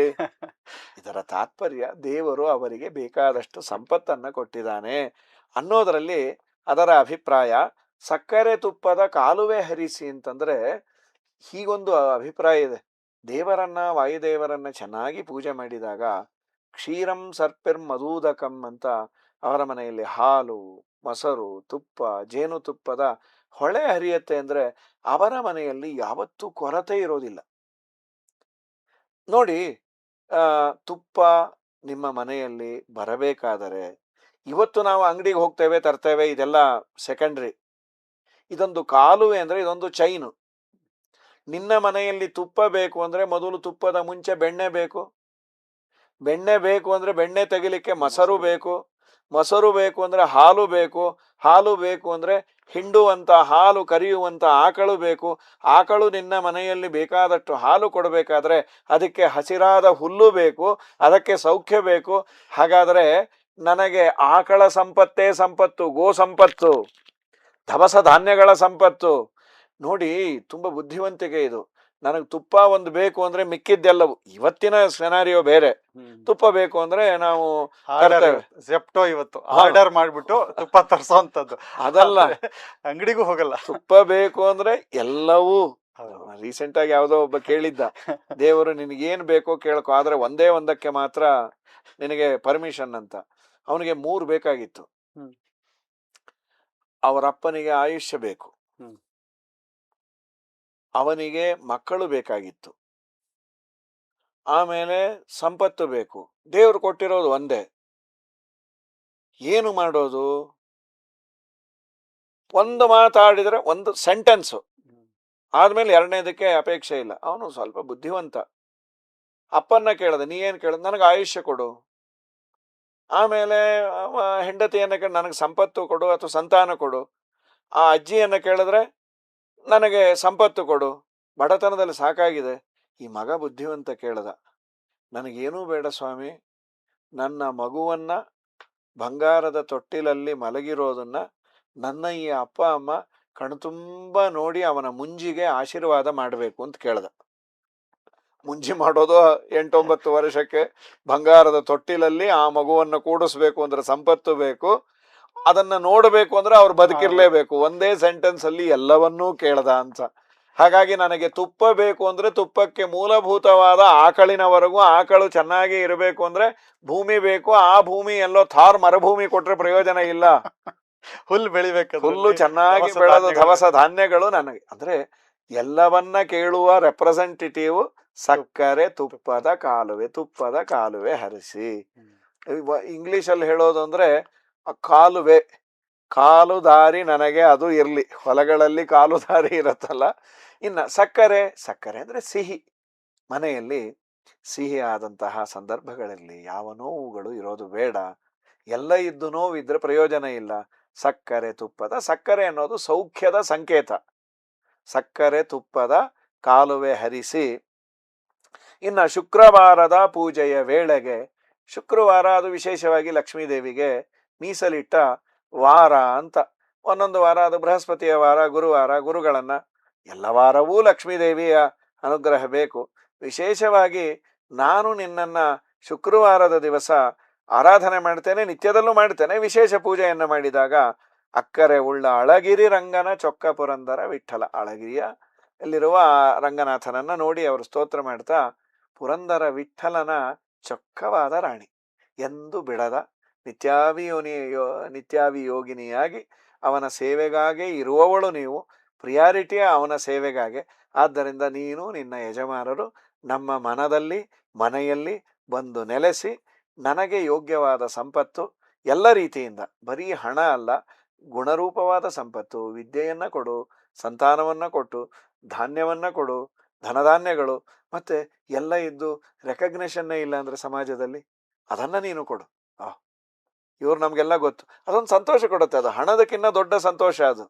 ಇದನ್ನ ಕೊಟ್ಟು ನನ್ನನ್ನು ರಕ್ಷಣೆ ಮಾಡು ಭಾಗ್ಯದ ಲಕ್ಷ್ಮೀ ಬಾರಮ್ಮ ಅಂತ.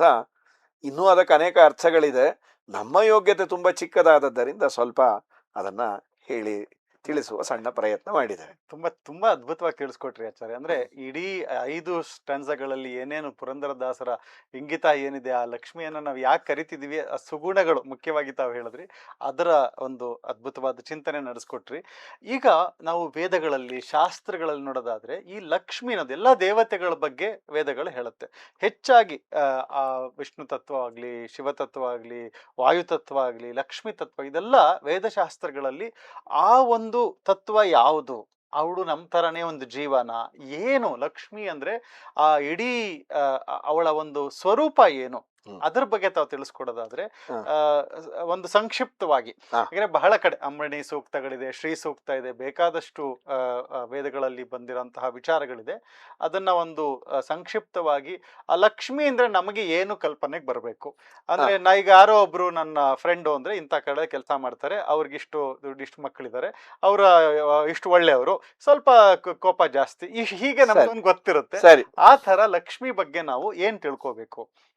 ಶಾಸ್ತ್ರದಲ್ಲಿ ಲಕ್ಷ್ಮಿಯ ಬಗ್ಗೆ ತಿಳಿಯೋದು ಅಂತಂದ್ರೆ, ಸಮಗ್ರ ಈ ಪ್ರಕೃತಿ ಅಂತೇನಿದೆ, ಈ ಪ್ರಕೃತಿಯೇ ಪರಿಣಾಮ ಹೊಂದಿ ಜಗತ್ತಾದದ್ದು. ಸೊ ಜಗತ್ತಿಗೆ ಮೂಲ ಪ್ರಕೃತಿಗೆ ರಾ ಮಟೀರಿಯಲ್ ಅಂತಂದ್ರೆ ಅವ್ಯಕ್ತ ತತ್ವ ಅಂತ ಕರೀತಾರೆ. ಆ ಅವ್ಯಕ್ತ ತತ್ವಕ್ಕೆ ಓನರು ಮಹಾಲಕ್ಷ್ಮೀ ದೇವಿ. ಆ ಓನರ್ಶಿಪ್ ದೇವರ ಅಧೀನವಾದದ್ದು. ದೇವರು ಇವಳನ್ನ ಇದಷ್ಟನ್ನು ನೀನು ನೋಡಿಕೋ, ಸತ್ವಗುಣ, ರಜೋಗುಣ, ತಮೋಗುಣಗಳಿಗೆ ಅಭಿಮಾನಿ, ತ್ರಿಗುಣಮಾನಿ ಮಹಾಲಕುಮಿ ಸಂತೈಸಲ್ ಅನುದಿನವು ಅಂತ ನಮ್ಮ ಜಗನ್ನಾಥದಾಸರು ಹೇಳ್ತಾರೆ. ತೃತೀಯ ಸ್ಕಂದ ಭಾಗವತದಲ್ಲಿ ಸೃಷ್ಟಿ ಪ್ರಕರಣದಲ್ಲಿ ಜಗದಂಬೆಯ ಬಗ್ಗೆ ಬಹಳ ಸುಂದರವಾಗಿ ಹೇಳ್ತಾರೆ, ಸತ್ವಗುಣ, ರಜೋಗುಣ, ತಮೋಗುಣಗಳ ಬಗ್ಗೆ. ನೀವೀಗ ಕೇಳಿದ್ರಿ, ಜೀವದ ಕ್ಯಾಟಗರಿಯೋ ಅಥವಾ ಏನು, ವಾಟ್ ಈಸ್ ಶಿ? ಮಧ್ವಾಚಾರ್ಯರ, ವೇದವ್ಯಾಸ ದೇವರ ಸಿದ್ಧಾಂತದ ಒಂದು ವ್ಯೂನಲ್ಲಿ ನೋಡೋದಾದ್ರೆ, ಅಥವಾ ಕೃಷ್ಣ ಭಗವದ್ಗೀತೆಯಲ್ಲಿ ಸ್ಪಷ್ಟವಾಗಿ 15ನೇ ಅಧ್ಯಾಯ ಪುರುಷೋತ್ತಮ ಯೋಗ, ಅಲ್ಲಿ ಒಂದು ಪದ್ಯ ಇದೆ, ದ್ವಾಮಿಮೌ ಪುರುಷೌ ಲೋಕೆ ಕ್ಷರಶ್ಚಾಕ್ಷರ ಏವಚ ಕ್ಷರ ಸರ್ವಾಣಿ ಭೂತಾನಿ ಕೂಟಸ್ಥೋ ಅಕ್ಷರ ಉಚ್ಯತೆ ಉತ್ತಮ ಪುರುಷಸ್ಥೋ ಅನ್ಯಃ ಪರಮಾತ್ಮೇತ್ಯುದಾಹೃತಃ ಅಂತ. ಲೋಕದಲ್ಲಿ 2 ತರಹದ ಜನ ಇದ್ದಾರೆ, ಜೀವ ಜಾತ ಇದೆ.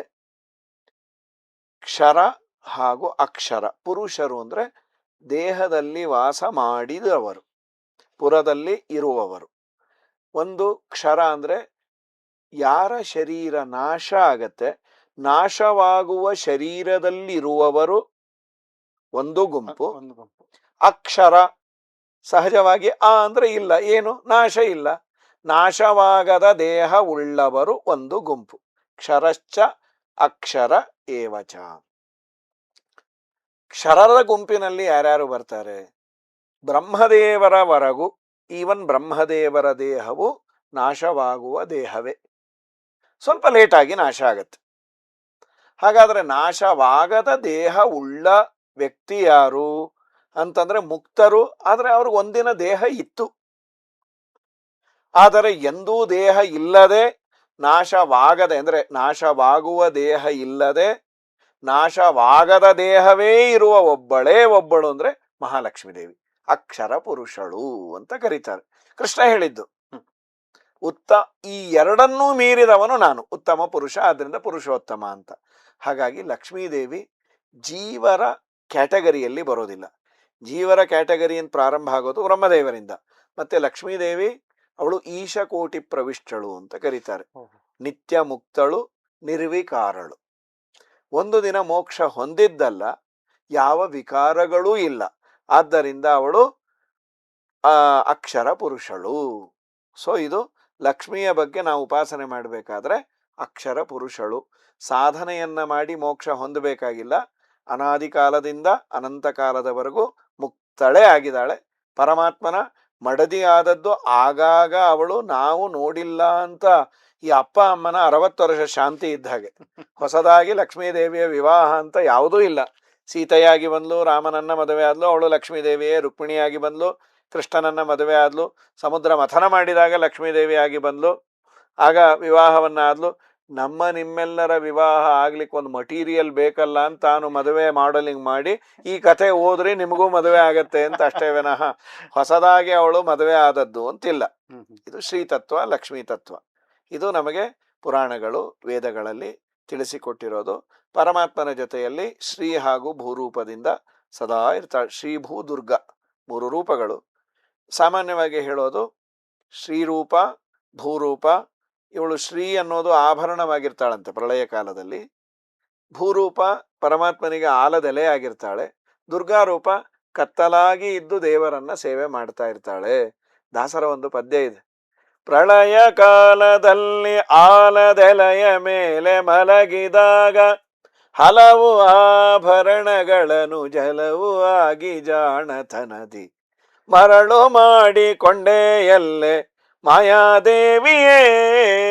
ಪರಮಾತ್ಮನ ಮಡದಿ ಆದದ್ದಲ್ಲ, ಅನಾದಿ ಕಾಲದಿಂದ ಮಡದಿಯೇ. ಇದು ಲಕ್ಷ್ಮೀದೇವಿಯ ಪೊಸಿಷನ್ನು. ಬ್ರಹ್ಮಾದಿ ದೇವತೆಗಳಿಗೆ ತಾಯಿ ಅಷ್ಟೇ ಅಲ್ಲ, ಎಲ್ಲವನ್ನ ನಿರ್ವಹಣೆ ಮಾಡುವಂತಹ ಶಕ್ತಿಯನ್ನ, ತಾಕತ್ತನ್ನ ಕೊಡುವ ದೊಡ್ಡ ಯೋಗ್ಯತೆ, ಎನರ್ಜಿ ಬ್ಯಾಂಕ್ ಅವಳು. ಅಂದ್ರೆ ಕೇವಲ ತಾಯಿ ಅಂದ್ರೆ ಈಗ ನಾವು ಅನ್ಕೊಳ್ಳೋ ತಾಯಿ ತರ ಅಲ್ಲ. ಪ್ರತಿಯೊಂದು ಅವರೆಲ್ಲ ಆಕ್ಟಿವಿಟಿ ಅವರ ಒಳಗಡೆ ಇದ್ದು ಅವರಿಗೆ ಪೂರ್ತಿ ಶಕ್ತಿ ತುಂಬವಳು ಮಹಾಲಕ್ಷ್ಮಿ. ನೀವಾಗಲೇ ಹೇಳಿದ್ರೆ ಅಂಬರಣಿ ಸೂಕ್ತ ಅಂತ. ಅಂಬರಣಿ ಸೂಕ್ತದಲ್ಲಿ ಅವಳು ಹೇಳೋದೇ ಅದು. ಯಂ ಕಾಮಯೇ ತಮ್ ಉಗ್ರಂ ಕೃಣೋಮಿ ತಂ ಬ್ರಹ್ಮಾಣಂ ತಂ ಋಷಿಂ ತಂ ಸುಮೇಧಾಂ. ನಾನು ಬಯಸಿದರೆ ರುದ್ರನಿಗೆ ರುದ್ರ ಪದವಿಯನ್ನು ಕೊಡ್ತೇನೆ, ಬ್ರಹ್ಮನಿಗೆ ಬ್ರಹ್ಮ ಪದವಿಯನ್ನು ಕೊಡ್ತೇನೆ. ಏನಮ್ಮ ನೀನು ಇಷ್ಟು ದೊಡ್ಡವಳು? ಇಲ್ಲ ಇಲ್ಲ ಇಲ್ಲ, ನನಗೂ ಮೈನ್ ಸ್ವಿಚ್ ಇದ್ದಾರೆ ನಮ್ಮ ಯಜಮಾನ್ರು. ಮಮಯೋನಿರಪ್ಸ್ವ. ಏನು ಲಕ್ಷ್ಮೀದೇವಿಗೆ ದೇವರ ಬಗ್ಗೆ ಹೆಮ್ಮೆ, ನಿತ್ಯ ನೂತನ. ಹೇಳ್ಬೇಕಾದ್ರೆ ಸಂಕೋಚ. ಮಮಯೋನಿರಪ್ಸ್ವ ಅಂತ ಕಂಪ ಇದೆ ಅಲ್ಲಿ. ನಮ್ಮ ಯಜಮಾನ್ರು ನೀರು ಮಧ್ಯೆ ಇರ್ತಾರಲ್ಲ, ಯಾರು ಪದ್ಮನಾಭಾಚಾರ್ಯರ? ಪದ್ಮನಾಭನೇ ಅಂತ ಹೇಳಿ ಲಕ್ಷ್ಮೀದೇವಿ ಹೇಳ್ತಾಳೆ. ಅದ್ಭುತವಾಗಿ ತಿಳಿಸ್ಕೊಟ್ರಿ ಆಚಾರ್ಯ. ಈ ಮತ್ತೊಂದು ಲಕ್ಷ್ಮಿ ಬಗ್ಗೆ ಅಂದ್ರೆ ಈ ಅಷ್ಟಲಕ್ಷ್ಮಿಯರು ಅಂತ. ಈ ಅಷ್ಟಲಕ್ಷ್ಮಿ ನಮ್ಗೆ ಎಲ್ಲರೂ ಈಗ ಪೂಜೆ ಮಾಡಿದಾಗ ಅಷ್ಟಲಕ್ಷ್ಮಿಯರ ಪೂಜೆ ಅಂತ ಮಾಡ್ತಾರೆ.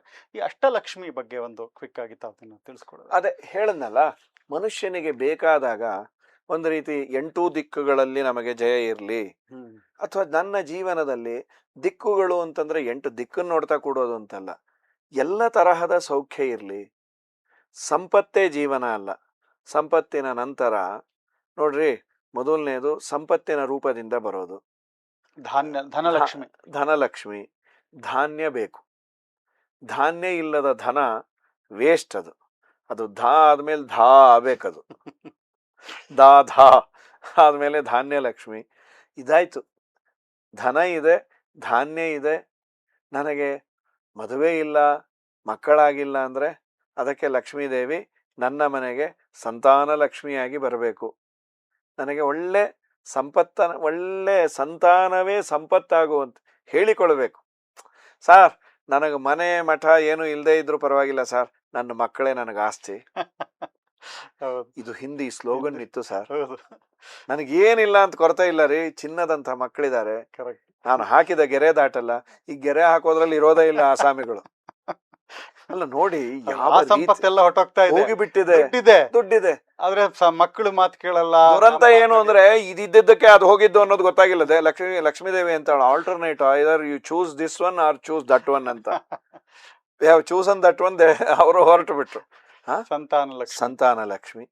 ಆಮೇಲೆ ಆ ಧೈರ್ಯ ಲಕ್ಷ್ಮಿ. ನನಗೆ ಧೈರ್ಯ ಬೇಕು. ಯಾವುದನ್ನ ಕೆಲಸ ಮಾಡಬೇಕಾದ್ರೆ ಬದುಕಿಗೆ ಧೈರ್ಯ ಇಲ್ಲ ಅಂದ್ರೆ, ಎಸ್ ಸಂಪತ್ತಿದೆ, ಸಂತಾನ ಇದೆ, ಏನೋ ಒಂದು ಬದುಕಿನಲ್ಲಿ ಪರಲೋಕದ್ದು ಇನ್ನೊಂದು ಅಧೈರ್ಯ ಇದ್ರೆ ಧೈರ್ಯ ಬೇಕು. ಮುನ್ನುಗ್ಗುವಂತಹ ಧೈರ್ಯವನ್ನ ಅವಳು ತುಂಬಬೇಕು. ಹಾಗಾಗಿ ಧೈರ್ಯ ಬೇಕು. ಅದಾದ ಮೇಲೆ ಧನಲಕ್ಷ್ಮಿ, ಧಾನ್ಯಲಕ್ಷ್ಮಿ, ಧೈರ್ಯಲಕ್ಷ್ಮಿ, ಸಂತಾನ ಲಕ್ಷ್ಮಿ, ಇನ್ನೊಂದು ವಿಜಯಲಕ್ಷ್ಮಿ. ವಿಜಯಲಕ್ಷ್ಮಿ ಅದೇ ನನ್ನ ಇದು ವಿಶೇಷವಾಗಿ ರಾಜರುಗಳು ಎಲ್ಲೇ ಹೋಗ್ಬೇಕಾದ್ರೂ ವಿಜಯವೇ ಅವ್ರಿಗೆ ಲಕ್ಷ್ಮಿ. ಇನ್ನೊಬ್ಬನ ಮೇಲೆ ವಿಜಯವನ್ನ, ಅಲ್ಲಿರೋ ಅಷ್ಟು ಸಂಪತ್ತು ಇವ್ರಿಗಾಗುತ್ತೆ. ಆ ರಾಜ್ಯವೇ ಇವ್ರದಾದ, ಅವನಲ್ಲಿರುವ ಒಂದಂಗಡಿ ಅಲ್ಲ, ಅವನ ರಾಜ್ಯವೇ ಇವ್ರದಾಯ್ತು ಅಂತಂದ್ರೆ ವಿಜಯವನ್ನ ಕೊಡೋದು. ನಮ್ಮ ಜೀವನದಲ್ಲಿ ನಾವು ಕೈ ಇಟ್ಟ ಕೆಲಸ ಅದು ಪರಿಪೂರ್ಣ ಆಗೋದೇ ನಮಗೆ ಅದು ವಿಜಯವನ್ನ ತಂದು ಕೊಡೋದು. ವಿಜಯಲಕ್ಷ್ಮಿ. ವಿದ್ಯಾಲಕ್ಷ್ಮಿ ಅದು ಎಲ್ಲಕ್ಕಿನ್ನ ತುಂಬಾ ದೊಡ್ಡದು. ಅದು ಇತ್ತು ಅಂತಾದ್ರೆ ಇನ್ನೆಲ್ಲವೂ ತಾನಾಗೆ ಬರುತ್ತೆ. ವಿದ್ಯೆ ಇದ್ದ ಕಡೆ ಸಾಮಾನ್ಯ ಅತ್ತೆ ಸೊಸೆಯರು ಹಾಗಿರೋದಿಲ್ಲಂತೆ, ಆದ್ರೆ ಇಲ್ಲಿ ಸರಸ್ವತಿ ಇದ್ದಲ್ಲಿ ಲಕ್ಷ್ಮಿ ತಾನಾಗೆ ಬರ್ತಾಳಂತೆ. ಸೊಸೆ ಮೇಲೆ ತುಂಬಾ ಅಕ್ಕರೆ ಅಂತೆ. ವಿದ್ಯೆ ಇದ್ದಲ್ಲಿ ಪ್ರಾಯ ಜಗದಂಬೆ ಬಂದಿರ್ತಾಳೆ, ವಿದ್ಯಾಲಕ್ಷ್ಮಿ. ಮತ್ತೆ ಇನ್ನ ಒಂದೆರಡು ಇದರ ಮೇಲೆ ಕುಳಿತಿರೋದು ಅದು ಒಂದು ಬರುತ್ತೆ, ಗಜಲಕ್ಷ್ಮಿ, ಆದಿಲಕ್ಷ್ಮಿ. ಗಜೋಪಲಕ್ಷಿತವಾದಂತಹದ್ದು ಅಂದ್ರೆ ಉಪಲಕ್ಷಣತೆ ಅಂದ್ರೆ ಅವತ್ತಿನ ವಾಹನ ಗಜದ ಮೇಲೆ ಅವನು ಮೆರವಣಿಗೆ ಅಂದ್ರೆ ತುಂಬಾ ದೊಡ್ಡದು. ಇವತ್ತು ನಮಗೆ ಬೇಕಾದಂತಹ ನಮ್ಗೆ BMW ಕಾರ್ ಬೇಕು, ಲಕ್ಸುರಿ. ಅತಿಯಾದದ್ದು ಕೊಡಬೇಡ. ನಾ ಹೇಳಿದನಲ್ಲ, ನನಗೆ ಯಾವುದು ಅರ್ಹವೋ ಅದನ್ನ ಕೊಡು. ಎಲ್ಲಕ್ಕಿನ್ನ ನನ್ನ ಆನೆ ಮೇಲೆ ಕೂಡಿಸ್ತೀಯೋ ಬಿಡ್ತೀಯೋ, ನಾನು ಆನೆ ಮೇಲೆ ಕೂತಿಲ್ಲ ಅನ್ನೋ ಬೇಜಾರು ಕೊಡದೇ ಇರು ಸಾಕು ನನಗೆ. ಹೀಗೆ ಅಷ್ಟಲಕ್ಷ್ಮಿಯರು ಅಂದ್ರೆ ಒಂದೊಂದು ಗುಣಗಳು ಆ ಒಂದು ಬೇರೆ ಬೇರೆ ವಿಧದ ಸಂಪತ್ತು. ಜೀವನದಲ್ಲಿ ನನಗೆ ಬೇಕಾದದ್ದು ಇದು. ಅಷ್ಟಲಕ್ಷ್ಮಿ ಅನ್ನೋದಕ್ಕಿಂತ ಅಷ್ಟೂ ಲಕ್ಷ್ಮಿ ಇದಿದ್ರೆ ಜೀವನ. ಇದರಲ್ಲಿ ಯಾವುದಿಲ್ಲದೆ ಇದ್ರೂ ಒಂದು ಮೈನಸ್, ಒಂದು ಕೊರತೆ ಅಂತ ಇರತ್ತಲ್ವಾ. ಹಾಗಾಗಿ ಕೊರತೆ ಇಲ್ಲದ ಬದುಕು ಆಗಬೇಕು ಅಂತಂದ್ರೆ, ಶಂಕೆ ಇಲ್ಲದ ಭಾಗ್ಯವ ಕೊಟ್ಟು ನನ್ನ ಜೀವನದಲ್ಲಿ ಶಂಕೆ ಇರಬಾರದು ಅಂದ್ರೆ, ಇಷ್ಟು ನೀನಿದ್ರೆ ಶಂಕೆ ಇರೋದಿಲ್ಲ. ಈ ವರಮಹಾಲಕ್ಷ್ಮಿ ಹಬ್ಬ ಈ ಶುಕ್ರವಾರ ಬರ್ತಾ ಇದೆ. ಈ ವರಮಹಾಲಕ್ಷ್ಮಿ ಹಬ್ಬದ ವಿಶೇಷ ಏನು ಅಂದ್ರೆ, ಈ ಒಂದು ಶ್ರಾವಣ ಮಾಸದಲ್ಲಿ ಶುಕ್ರವಾರ ಏನು ನಾವು ವ್ರತ ಅಂತ ಮಾಡಿ ಕಲಶದಲ್ಲಿ ದೀಪದಲ್ಲಿ ಆವಾಹನೆ ಮಾಡಿ ರಂಗೋಲಿಗಳು ಹಾಕಿ ಒಳ್ಳೆ ಪುಷ್ಪಗಳಿಂದ ಅರ್ಚನೆ ಮಾಡಿ ಆ ಒಂದು ಮಾಡುವುದರ ಮಹಿಮೆ ಏನು, ಏನು ಇದರಿಂದ ಲಾಭ ಸಿಗುತ್ತೆ ಜನಗಳಿಗೆ? ನಮ್ಮಲ್ಲಿ ಕಲಶ ಅನ್ನೋದು ಇದು ಪೂರ್ಣತೆಯ ಸಂಕೇತ. ಪ್ರಾಯ ನೀವು ಗಮನಿಸಿರ್ಬೋದು, ಅಥವಾ ಈಗ ನೋಡಿ, ತಿರುಪತಿಯಲ್ಲಿ ಎಲ್ಲಾ ಉತ್ಸವ ಆದ್ಮೇಲೆ ಫೈನಲ್ ಆಗಿ ಒಂದು ಆರತಿ, ಅದು ಕಲಶದ ಆರತಿ ಆಯ್ತು ಅಂದ್ರೆ ಪ್ರೋಗ್ರಾಮ್ ಮುಗೀತು. ನೀವು ನೋಡಿ, ನಾನು ಅಲ್ಲಿ ಹೋಗಿ ವಿಚಾರಿಸಿದ್ದೆ, ನಿಮ್ಮ ಪ್ರೋಗ್ರಾಮ್ ಮುಗಿಯತ್ತೆ ಅಂತ. ಯಾವುದೇ ಪ್ರೋಗ್ರಾಮ್ ಮುಗಿಯೋದಾದ್ರೆ ಕಲಶದಲ್ಲಿ ಆರತಿ ಮಾಡಿದರೆ, ನಾವು ಕಲಶದಲ್ಲಿ ನೀರನ್ನ ಹಾಕಿ ಧಾನ್ಯವನ್ನ ಹಾಕಿ ಅಲ್ಲಿ ಎಲ್ಲ ದೇವತೆಗಳನ್ನ ಆವಾಹನೆ ಮಾಡಿ, ಬ್ರಹ್ಮ ವಿಷ್ಣು ಮಹೇಶ್ವರ, ಕಲಶಸ್ಯ ಮುಖೇ ವಿಷ್ಣು ಕಂಠೇ ರುದ್ರ ಸಮಾಶ್ರಿತ ಮೂಲೆ ತತ್ರ ಸ್ಥಿತೋ ಬ್ರಹ್ಮ ಅಂತ. ಪ್ರಾಯ ಈ ಕಲಶವನ್ನೇ ನಾವ್ಯಾಕೆ ಮಾಡಿಕೊಂಡ್ವಿ? ಬೇರೆ ಪ್ಯಾಟ್ರನ್ ಪಾತ್ರೆಯನ್ನ ಮಾಡ್ಕೊಳ್ಬಹುದಲ್ವಾ? ನೋಡಿ, ಒಂದು ವೈದಿಕ ಸಂಪ್ರದಾಯದಲ್ಲಿ ಪ್ರತಿಯೊಂದಕ್ಕೂ ಒಂದು ಸರಿಯಾದ ರೀಸನ್ ಇರುತ್ತೆ. ನನ್ನ ತಲೆ ಕಲಶದಂತೆ ಇದೆ, ಈ ಕುತ್ತಿಗೆ ಚೆಂಬಿನ ಮುಂಭಾಗ, ತಲೆ ಚೆಂಬು, ತಂಬಿಗೆ, ಚೆಂಬು ಅನ್ನೋದಕ್ಕಿಂತ ತಂಬಿಗೆ ಅಂತ ಅನ್ನುವ, ತಂಬಿಗೆಯ ಕಂಠ ಈ ಭಾಗ, ತಂಬಿಗೆಯ ಈ ಭಾಗ. ಅಲ್ಲ, ಇದು ಉಲ್ಟಾ ಇದೆಯಲ್ಲ, ನಾವು ಹೀಗಿಡ್ಬೇಕಲ್ವಾ? ಹೌದಣ್ಣ, ನೀನು ಕಿವಿ ಎಂಬ ಆ 2 ರಂಧ್ರಗಳಲ್ಲಿ ಭಗವಂತನ ವಾರ್ತೆ ಎಂಬ ಒಳ್ಳೆ ಜಲವನ್ನ ತುಂಬಿಕೊಂಡು ತಲೆಯಲ್ಲಿ ನಿನ್ನ ಹೃದಯದಲ್ಲಿರುವ ಭಗವಂತನಿಗೆ ಅಭಿಷೇಕವನ್ನ ಮಾಡು, ಅವನು ನಿನಗೆ ಒಲಿತಾನೆ ಅನ್ನುವ. ತಂಬಿಗೆ ಅನ್ನೋದು ಅಷ್ಟು ಪವಿತ್ರವಾದಂತಹ ಪದಾರ್ಥ. ನಮ್ಮಲ್ಲಿ ಯಾವುದೇ ಕಾರ್ಯಕ್ರಮ ಆದ್ರೂ ಪೂರ್ಣಕುಂಭ ಸ್ವಾಗತ. ಮದುವೆ ಮುಂಜಿಗಳಲ್ಲಿ ಕಲಶಗಿತ್ತಿ, ಹೌದು, ಆ ಕಲಶವನ್ನ ತರ್ತಾ ಇದ್ದದ್ದು ನನ್ನ ಸಲುವಾಗಲ್ಲ, ಇನ್ನೊಬ್ಬರಿಗೆ ತರ್ತಾ ಇದ್ದದ್ದನ್ನ ನೋಡಿದ್ರು ಅದು ಪವಿತ್ರತೆಯನ್ನ ನನಗೆ ತಂದು ಕೊಡತ್ತೆ. ಈ ದಿಶೆಯಲ್ಲಿ ಕಲಶದಲ್ಲಿ ಲಕ್ಷ್ಮೀ ದೇವಿಯನ್ನ ಆವಾಹನೆ ಮಾಡಿ, ಧಾನ್ಯ ರೂಪದಲ್ಲಿ ನೀನು ಕೂತಿರ್ತಿ, ಆ ಸಂಪತ್ತು ತಂಬಿಗೆಯೂ ನೀನೇ ಅಲ್ವಾ, ಬೆಳ್ಳಿ ಬಂಗಾರ ನೀನು ಕೊಟ್ಟದ್ದು. ಆವಾಹನೆ ಮಾಡಿ ವಿಶೇಷವಾಗಿ ಶ್ರಾವಣ ಮಾಸದಲ್ಲಿ ಯಾಕೆ ಲಕ್ಷ್ಮೀ ಪೂಜೆ ವಿಶೇಷ ಪೂಜೆ ನಿತ್ಯದಲ್ಲೂ ಮಾಡುವಂಥದ್ದು. ಶ್ರಾವಣ ಮಾಸದಲ್ಲಿ ಈ ಚಾತುರ್ಮಾಸದಲ್ಲಿ ಎಲ್ಲ ದೇವತೆಗಳಿಗೆ ಒಂದೊಂದು ಆರಾಧನೆಯ ದಿವಸ ಹೆಚ್ಚಾಗಿ ಉಂಟು. ನಾಗರ ಪಂಚಮಿ, ಚಾತುರ್ಮಾಸ್ಯ ಅಂದರೆ ಆಷಾಢ ಶುದ್ಧ ದಶಮಿ, ದೇವರು ಪ್ರಥಮ ಏಕಾದಶಿ ಮಲಗ್ತಾನೆ ಅಂತ. ಕಾರ್ತೀಕ ಶುದ್ಧ ಏಕಾದಶಿ ಪ್ರಬೋಧೋತ್ಸವ, ಅವನನ್ನು ಎಬ್ಬಿಸೋದು ಅಂತ. ಈ 4 ತಿಂಗಳಲ್ಲಿ ವಿಶೇಷವಾಗಿ ಪರಮಾತ್ಮನ ಎಲ್ಲ ದೇವತೆಗಳಿಗೆ ಒಂದೊಂದು ಪೂಜೆಯನ್ನು ಸಲ್ಲಿಸೋದು. ಶ್ರಾವಣ ಮಾಸದಲ್ಲಿ ಲಕ್ಷ್ಮೀದೇವಿಗೆ ಯಾಕೆ ಅಂದರೆ ನೋಡಿ, ನಮ್ಮಲ್ಲಿ ಈ ಮಾಸಗಳನ್ನು ಎಣಿಸಬೇಕಾದರೆ ಹುಣ್ಣಿಮೆಯ ತಿಥಿಯ ದಿವಸ ಇರುವ ನಕ್ಷತ್ರದ ಆ ಅಕೌಂಟಬಿಲಿಟಿಯಿಂದ ಅದಕ್ಕೆ ಹೆಸರು ಬಂದದ್ದು. ಚೈತ್ರ ಮಾಸ ಅಂದ್ರೆ ಚಿತ್ತಾ ನಕ್ಷತ್ರ ಇರತ್ತೆ, ಒಂದೆರಡು ದಿನ ಆಚೆ ಈಚೆ ಇರತ್ತೆ. ಅದು ಚತುರ್ದಶಿ ಇರ್ಬೋದು, ಮಾರನೇ ದಿನ ಪಾಡ್ಯ ಇರ್ಬೋದು. ಚಿತ್ತಾ ನಕ್ಷತ್ರದ ಸಂಪರ್ಕ ಇದ್ದದ್ದರಿಂದ ಚೈತ್ರ, ವಿಶಾಖ ನಕ್ಷತ್ರದ ಸಂಪರ್ಕ ಹತ್ತಿರ ಇದ್ದದ್ದರಿಂದ ವೈಶಾಖ, ಜ್ಯೇಷ್ಠ ನಕ್ಷತ್ರದ ಸಂಪರ್ಕದಿದ್ದ ಜ್ಯೇಷ್ಠ, ನೀವು ಪಂಚಾಂಗ ತೆಗೆದು ನೋಡಿ. ಆಮೇಲೆ ಪೂರ್ವಾಷಾಢ, ಉತ್ತರಾಷಾಢನಕ್ಕ ಆಷಾಢ. ಶ್ರವಣ ನಕ್ಷತ್ರ ಇರುವ ಹುಣ್ಣಿಮೆ, ಹುಣ್ಣಿಮೆಯ ಹತ್ತಿರ ಶ್ರಾವಣ ಮಾಸ.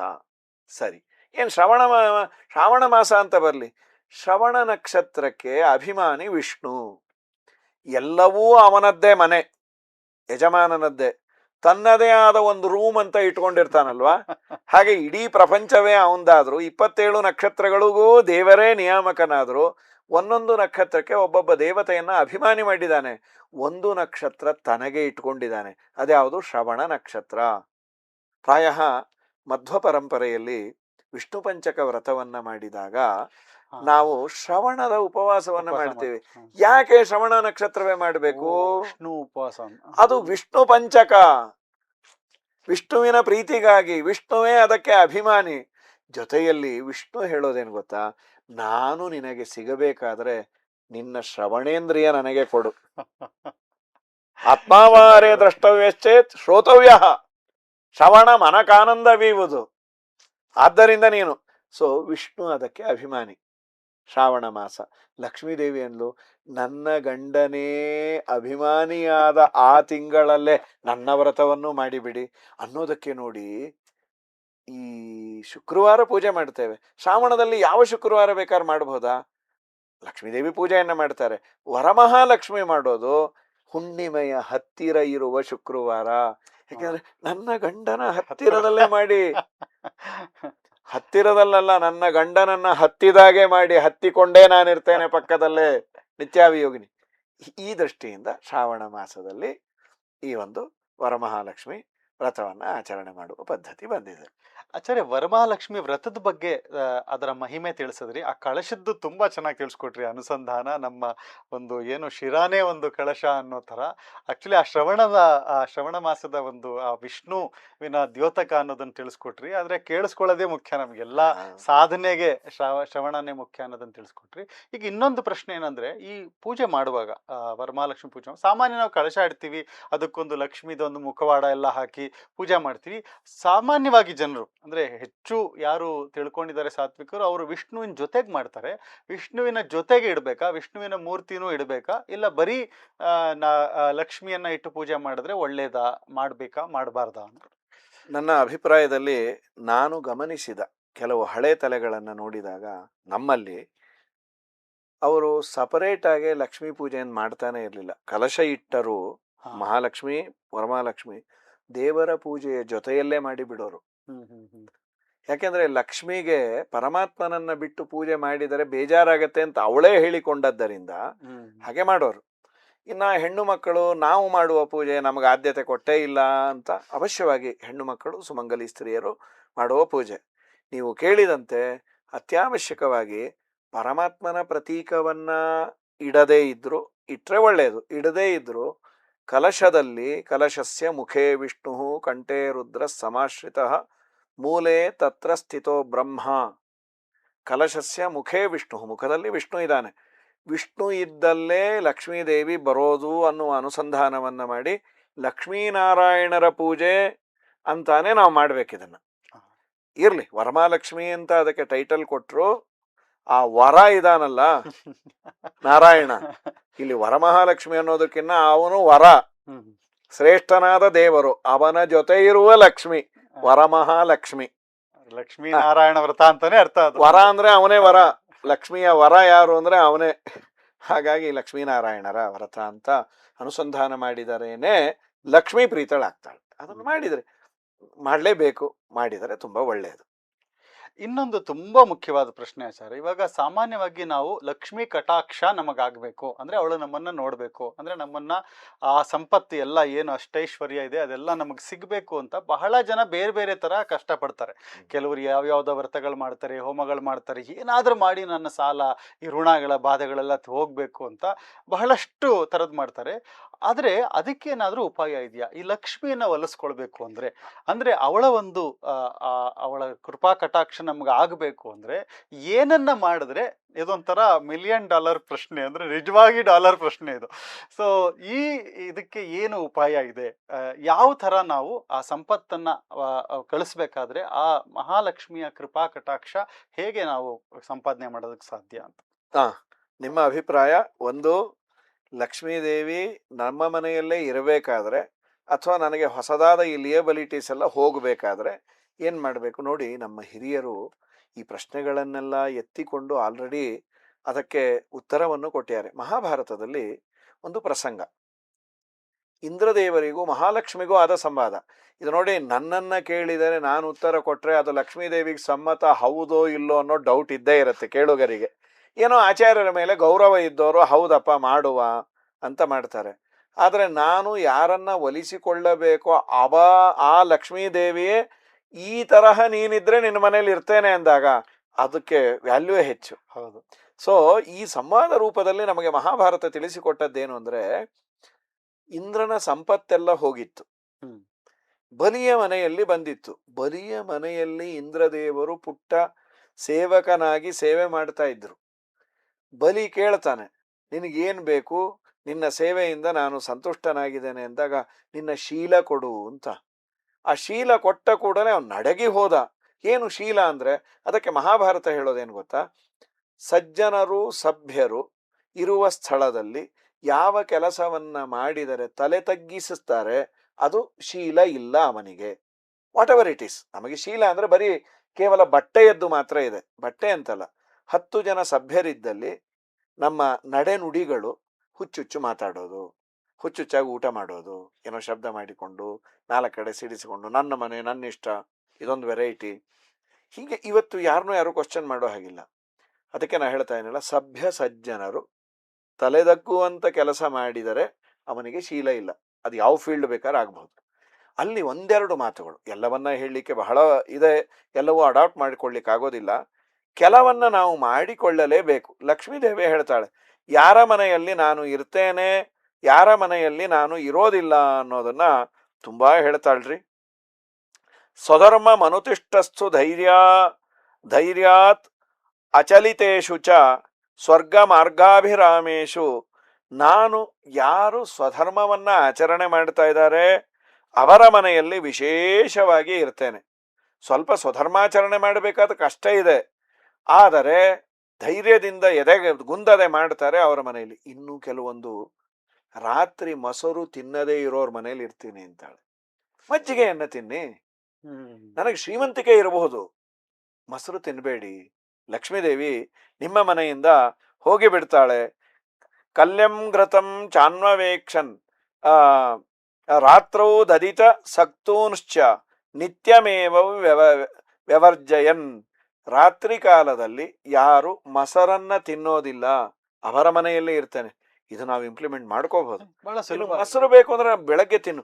ನೋಡಿ, ಒಂದು ಆರೋಗ್ಯಕರವಾದ ಬೆಳವಣಿಗೆನೂ ಹೌದು. ರಾತ್ರಿ ಮೊಸರು ತಿಂದ್ರೆ ಸಮಸ್ಯೆನೂ ಆಗತ್ತೆ.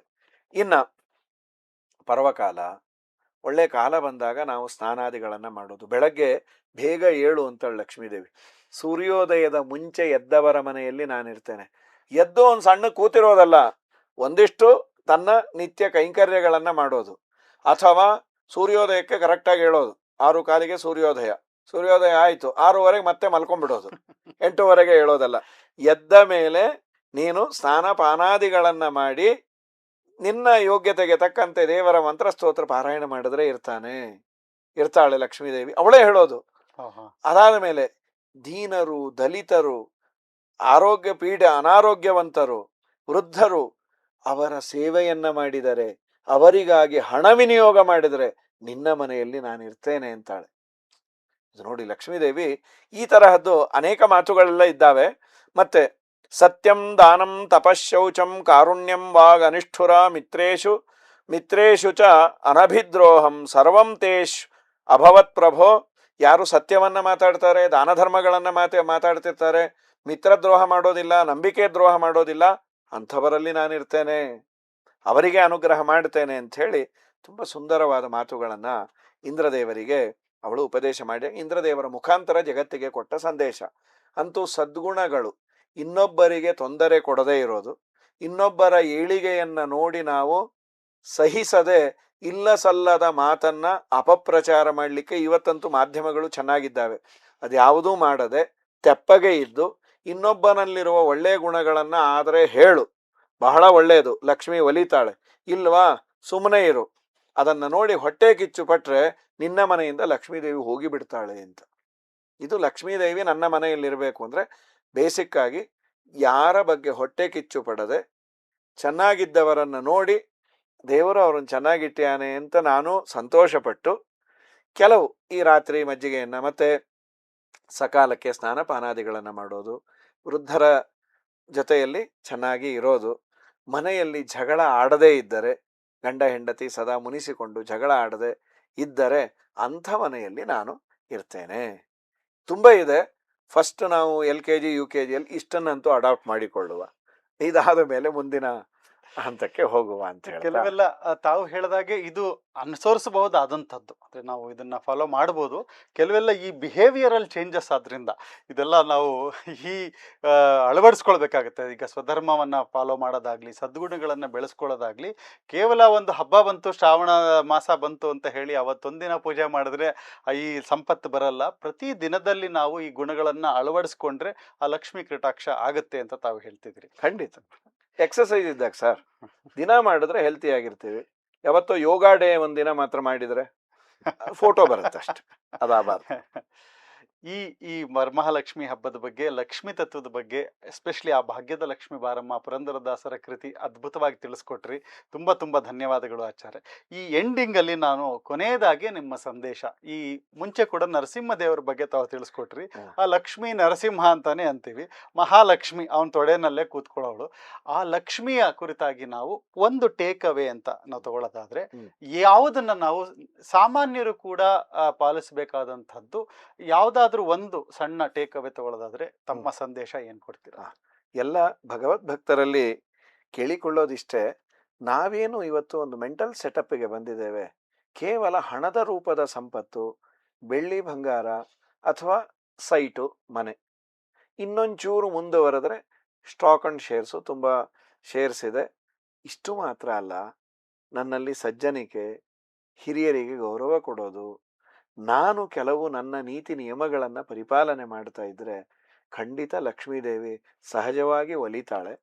ಈ ವರಮಹಾಲಕ್ಷ್ಮೀ ದೇವಿ ಪೂಜೆಯನ್ನ ಈ ಶ್ರಾವಣ ಮಾಸದಲ್ಲಿ ಮಾಡಿ ಅವಳಿಗೆ ನಾವು ಕೇಳುವ, ನಮ್ಮಮ್ಮ, ನಾನು ಮುಂದಿನ ವರ್ಷ ನಿನ್ನ ಪೂಜೆಯನ್ನ ಮಾಡಬೇಕಾದರೆ ಅವತ್ತು ಮಾತ್ರ ಪ್ರಿಪೇರ್ ಆಗಿ ಬರದೆ ಇಡೀ ವರ್ಷ ನಾನು ಪ್ರಿಪೇರ್ ಆಗಿದ್ದೀನಿ ಅನ್ನುವಂತಹ ಮನಸ್ಸಿನ ಭಾವನೆಯನ್ನ ನನಗೆ ಕೊಡುವಂತೆ ನನ್ನ ಜೀವನದ ಶೈಲಿಯನ್ನ ನೀನು ಚೆನ್ನಾಗಿ ಇಟ್ಟು ನನ್ನನ್ನು ಉದ್ಧಾರ ಮಾಡುವಂತ ಪ್ರಾರ್ಥನೆ ಮಾಡುವ ಅನ್ನೋದು ನನ್ನ ವೈಯಕ್ತಿಕ ಅಭಿಪ್ರಾಯ. ತುಂಬ ತುಂಬ ಧನ್ಯವಾದಗಳು ಆಚಾರ್ಯ. ನಾವು ನರಸಿಂಹದೇವರ ಬಗ್ಗೆ ತಮ್ಮ ಹತ್ರ ತಿಳ್ಕೊಂಡ್ವಿ, ಮಹಾಲಕ್ಷ್ಮಿ ಬಗ್ಗೆ ತಿಳ್ಕೊಂಡ್ವಿ. ನಮ್ಮ ವೇದಿಕ್ ವೆಲ್ನೆಸ್ನಲ್ಲಿ ಆ ವೆಲ್ನೆಸ್ನ ಒಂದು ಕೋರ್ ಸ್ಟ್ರಾಂಗ್ ಪ್ರಾಡಕ್ಟ್ ಅಂದರೆ ಪ್ರಾಣಯಜ್ಞ ಅಂತ. ಅಂದರೆ ಮುಖ್ಯ ಪ್ರಾಣದೇವರು ನಮ್ಮೊಳಗಡೆ ಇರುವಂತಹ ಪ್ರಾಣಶಕ್ತಿ, ಅದರಲ್ಲಿ ಮಹಾಪ್ರಾಣನಾದ ಲಕ್ಷ್ಮೀ ನಾರಾಯಣರು ಹೇಗೆ ನಮ್ಮಲ್ಲಿ ಆ ಕೂತು ಆ ಆರೋಗ್ಯದ ಕ್ರಿಯೆನ ನಡೆಸ್ತಾರೆ, ಜೀವನ ಕ್ರಿಯೆನ ನಡೆಸ್ತಾರೆ ಅನ್ನೋದು ಅದು ಮುಖ್ಯವಾದ ಪ್ರಾಡಕ್ಟು ಪ್ರಾಣಯಜ್ಞ. ಸೊ ಹಾಗಾಗಿ ಮುಂದೆ ನಾವು ಆ ತಾರತಮ್ಯದಲ್ಲಿ ಬರೋದ ಪ್ರಕಾರ ಮುಖ್ಯ ಪ್ರಾಣನ ಬಗ್ಗೆ, ಆ ಪ್ರಾಣ ತತ್ವದ ಕುರಿತಾಗಿ ತಮ್ಮಿಂದ ತಿಳ್ಕೊಳ್ಬೇಕು ಅನ್ನೋದು ನಮ್ಮ ಅಪೇಕ್ಷೆ. ಇದೇ ಥರ ತಾವು ಬಂದು ಈ ಜ್ಞಾನ ಕಾರ್ಯನ ನಡೆಸ್ಕೊಡ್ತಾ ಇರಬೇಕು ಅಂತ ಹೇಳಿ ತುಂಬ ತುಂಬ ತುಂಬ ಹೃದಯ ಧನ್ಯವಾದಗಳು. ಎಲ್ಲ ವೀಕ್ಷಕರ ಪರವಾಗಿ ತುಂಬ ತುಂಬ ಅನಂತ ಕೋಟಿ ನಮನಗಳು. ತುಂಬ ಸಂತೋಷ. ಯಾಕೆಂದ್ರೆ ಎಲ್ಲರೂ ಎಲ್ಲ ಪ್ರಶ್ನೆಗಳನ್ನ ಮಾಡಲಿಕ್ಕೆ ನಾವು ಸಿಗೋದು ಇರಲ್ಲ, ಓಡ್ತಾ ಇರ್ತೇವೆ. ಎಲ್ಲ ಪ್ರಶ್ನೆಗೂ ಇಷ್ಟೊತ್ತು ಸಮಾಧಾನವನ್ನು ಕೊಡಲಿಕ್ಕೂ ಆಗೋದಿಲ್ಲ. ಕೊಟ್ಟ ಸಮಾಧಾನವನ್ನು ರೆಕಾರ್ಡ್ ಅವರು ಮಾಡ್ಕೊಳ್ಲಿಕ್ಕಾಗಿರೋದಿಲ್ಲ. ಮತ್ತೆ ಮತ್ತೆ ಕೇಳಿ ತಾವು ತಮ್ಮ ಜೀವನದಲ್ಲಿ ಅಳವಡಿಸಿಕೊಳ್ಳುವಂತೆ ಈ ವೇದಿಕ್ ವೆಲ್ನೆಸ್ಸಿನ ಒಂದು ಪ್ಲಾಟ್ಫಾರ್ಮನ್ನು ನೀವು ಮಾಡಿ ತುಂಬ ದೊಡ್ಡ ಉಪಕಾರವನ್ನು, ಸಮಾಜ ಸೇವೆಯನ್ನು ಮಾಡ್ತಾ ಇದ್ದೀರಿ. ಆದ್ದರಿಂದ ನಿಮ್ಮಲ್ಲಿ ಲಕ್ಷ್ಮೀದೇವಿ ಚೆನ್ನಾಗಿ ಇರ್ತಾಳೆ. ಯಾಕೆಂದರೆ ಪರರಿಗೆ ಉಪಕಾರವನ್ನು ಮಾಡುವ, ಜ್ಞಾನದಾನವನ್ನು ಮಾಡೋದು ಒಂದು ಲಕ್ಷ್ಮಿಯ ಪೂಜೆ. ಅದನ್ನು ಮಾಡ್ತಾ ಇದ್ದೀರಿ. ವಿಶೇಷವಾಗಿ ದೇವರ ಅನುಗ್ರಹ ಮಾಡಲಿ. ನೋಡುವವರಿಗೂ ಭಗವಂತ ಲಕ್ಷ್ಮಿಯ ಮುಖಾಂತರ ಅನುಗ್ರಹ ಮಾಡಿ ಮುಂದೆ ಆ ಪ್ರಾಣ ತತ್ವದ ಬಗ್ಗೆ, ಪ್ರಾಣನಿಗೂ ತ್ರಾಣನಾದವನು ಈ ಇಬ್ಬರು, ಆ ಪ್ರಾಣನ ಬಗ್ಗೆ ಹೇಳುವಂತೆ ದೇವರು ಅನುಗ್ರಹ ಮಾಡಿಸ್ಲಿ ಅಂತ ಹೇಳ್ತಾ ಎರಡು ಮಾತನ್ನು ಮುಗಿಸ್ತೇನೆ. ಶ್ರೀಕೃಷ್ಣ ಅರ್ಪಣ ಮಸ್ತು. ನಮಸ್ಕಾರ.